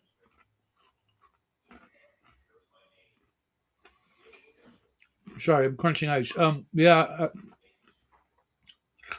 I would, because I have these things, morals and principles and values, and One of these times I'm going to have a whole just conversation just about that. Not saying I've always had them. Not gonna lie, but No, not about your morals and values. About okay, because in Traveler 2300, they can do a DNAM on your ass and literally change you at a genetic level into the opposite sex. Mm-hmm. I mean, you're 100% the opposite sex, except for your brain, and even your brain is now the opposite sex brain. Right, but do you still have all your memories? Yeah, you remember being born as a boy, and you remember whatever crazy bullshit and trauma in your life made you want to be a girl. But now you're Sydney Sweeney in every way. Right. Okay, let me ask you this. Let's flip it and come at it from a little bit different angle. Okay. You grew up and you were let's just be on the safe side for the argument. A serial killer. That's the safe side of the argument. I'd hate to see the dangerous side. Well, I was going to use something along the lines of the Epstein files. Are you trustable? Okay. Yeah. Are you trustable in polite society? No, I wouldn't think so. Do people have the right to not trust you, to not wonder, not worry? Yeah, but one's a crime and the other is a super hot chick saying that she was born a dude but had genetic alteration and now she's a girl. And would you please come to bed with me, and I'll just turn you out like a freak, because that's okay. Okay. Let's reverse it again. And if you want, we'll have babies, because I can do that. Let's reverse it, right? And it's I am the orthodox guy sitting here arguing this point. That is so weird. I know. I have that magical effect on people. If it was a woman who became a man, but in her previous, existence, she pleasured many a man before deciding, she didn't want to be that anymore. And you're the woman that she now wants to hook up with. Does that woman not have the right to say, yeah, but you used to do a certain thing, and that's gross to me? Well, of course, you will notice in every one of the scenarios I posited, the woman is telling you 100% what she used to be, what she had done, and what she currently is. And people have the right to have a preference. Yeah, I'm not saying if you don't want it, you don't want it. Precludes you having done that. It's just like say you're a guy. And Sydney Sweeney wouldn't be begging, right? But the point is, no, if it just turns you off and you're like, no, I'm not going to do it, then fine. There's no wrong answer here. Well, no, that's not true, because in modern society, certain people who want to, cosplay as other things. But we're not in modern society, and they're not trying to force us to pretend there's something they're not. Well, no, in the real world, they actually are trying to make the argument that you're bringing the real world into it, and I'm talking about 300 years in the future, where you can go into a hospital and they will shoot you full of all kinds of crazy stuff, give you a DNAM, and when you come out of it, you are 100% a woman, ovaries and all, everything function. You are female. I think you still have the right to. Now, your brain could be all like, I don't know what your brain's doing. I don't know, and that's an argument you can make. But exactly, because at any minute you could change your mind and decide to go back. If you got that kind of money, fucking yeah, you could, I guess. And my point is, if I'm some guy in a bar, just some rando traveler in a bar on frickin' Titan or wherever, not Titan because gravity's too high, and I'd fucking die. But you know what I'm saying? Yeah. When Sydney Sweeney walks up and we're having drinks, and she tells me, I was a guy, but then I went through the DNAM to become a woman. So what do you say we hook up? And we do, and then we get along, and then we get married, and we have 5 kids. The fuck you gonna do with that? To say, nice to meet you. You ain't my bag. I'm not interested. But I said you are, based on the fact that it's the far future and she is a woman. Well, in the far Not future, a I'm pretend sure. woman. Yeah, I'm not I'm talking about sure- modern day. I don't want to talk about modern day trans politics. They're a bunch of crazy people. I'm talking about a future Well, where why magic exists, where somebody could what literally part of become that though whoever- isn't still crazy? Wanting to be something that you're not, and just because you can do it doesn't make it right. Yeah, but here's the thing. If they wanted to be Sydney Sweeney and then they found a way to be Sydney Sweeney, wouldn't their problem be done? Well, for them, and I'm sure there's someone out there that will be perfectly fine with that. And of course, I'm just using Sydney Sweeney because she's the hotness right now. It could be Yeah. the chick from Blade Runner 2047. I forget her name. Whoever you think is super hot. It could be that person. Mhm. At 18, they decided to spend a shit ton of money and literally become a woman. Yeah, Not pretend, not dye their hair, not dress up like demons, not try to mess with your kids. They are a woman. Genetically, if you took blood from them and you did a test, it would come back female. yeah. There's. So you're saying your traveler in that same bar would be like, well, thanks, but no thanks, ma'am. Yes. Okay. I'm not trying to argue with you. I'm not even trying to I'm just saying, do you see my side of it? Yeah. In the world, the future is going to be awful. Yeah, we're talking the future, man. We're not talking Yeah. about these weirdos today. I think they're all crazy people. Well, no, my point is actually that I'm even of the opinion that maybe they shouldn't even be allowed to own guns because they're crazy. Yeah, my point is I think that crazy doesn't stop being crazy just because everybody else thinks it's no longer crazy. An elf poser. Yeah, there's people in Shadowrun that are human, but they like fancy elves so much that they actually do the whole Korean thing and go out and get all their face work done so they look like an elf. Like chin work and ear work and eye work and the whole 9 yards. Actual elves kind of, think they're lame, but And rightly so. right. But yeah, I wasn't trying to question you on any modern trans politics because No, but I think you and I agree 100% on actual real life bullshit. I'm just talking the theoretical, the far future, and I'm using Traveler 2300 because that's my favorite sci-fi setting, other than Warhammer. And in Warhammer, you just don't worry about it. Yeah. I think just because some things change, certain other things don't. Every single cell in their body changes, right down to the power plant of the cell, the mitochondria or whatever it's called. No, I get all that, but that doesn't, mostly probably because I look at it from a religious perspective, in that God made you X and you're supposed to be X regardless of whether you like it Okay, or not. that's a fair argument. God made you a man, you're a man. You don't like it? Well, there's going to be a lot of things in money life. and be a woman. Yeah. That don't change you in God's eyes. So your character would probably not be a huge fan of people who get DNAMs to become more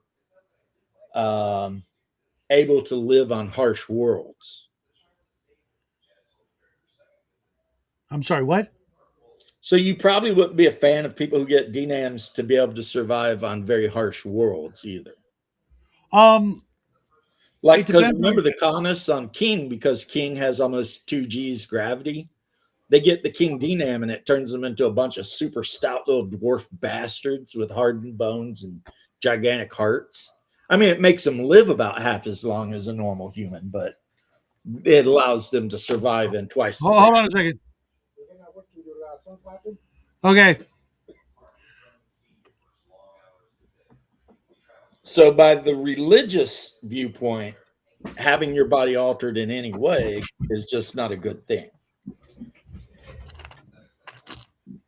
Here's the thing. And I can dig it if that's your position. I'm totally like, it's not entirely because the two changes aren't identical.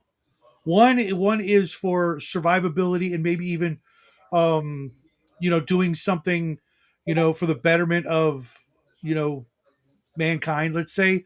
The other one seems like a selfish all about me kind of, I want this, I want that, I want more gratification in this particular way, as opposed to I want to go to this place so that I can survive because I have work to do. yeah, you get the king DNAM because the world king is super, super like abundant with different minerals and stuff. So pretty much if you go there as a colonist after you get your DNAM, you're going to probably work in the mining sector in that industry.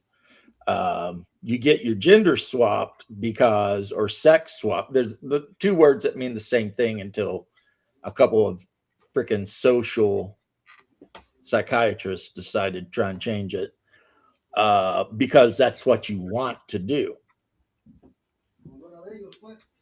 I don't even think we have an argument here because at the end of the day, the argument is in the far future, if somebody got their stuff changed, would you date them? And my answer is maybe. And your answer is hell no.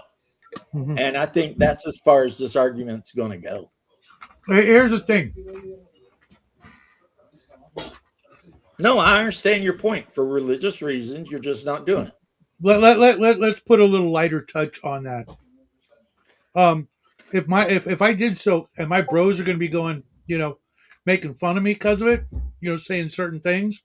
Okay, if someone could wave a wand and turn some little twink again into the hottest chick that you've ever fantasized about, and she was willing to marry you and have babies, would your bros fuck with you about it? If there's even the slightest chance of yes, it's not happening. I could give what my bros think. If me and this now woman meet and we hit it off and we get along and we want to have a family, my bros can go pound rocks right up their vaginas because you know what I'm saying? She had a DNA. A DNAM is literally DNA modification. Oh no, I totally get the hows. It's more the whys. Sorry, Senior Vampiro. We finished with pipe and drywall. We know C-Sex Dungeon. Yeah, he's not doing that anymore. Now he's helping me clear dungeons and defeat horrible things. And hang out with Susie from Susie and the Banshees. That's Shadow. And as you can hear, they're drilling in the next room. Right. So I'm going to make my escape. I will see you tomorrow, hopefully. Well, you held me up 13 minutes longer than I wanted to. Glad I could help. Everybody out there in TV land, have a great day. I'll see you guys tomorrow. See ya. You can't see me, but I'm saluting you all. Bye. So let's get this over. Yeah, peace and love, guys. I'll see you next time I see you.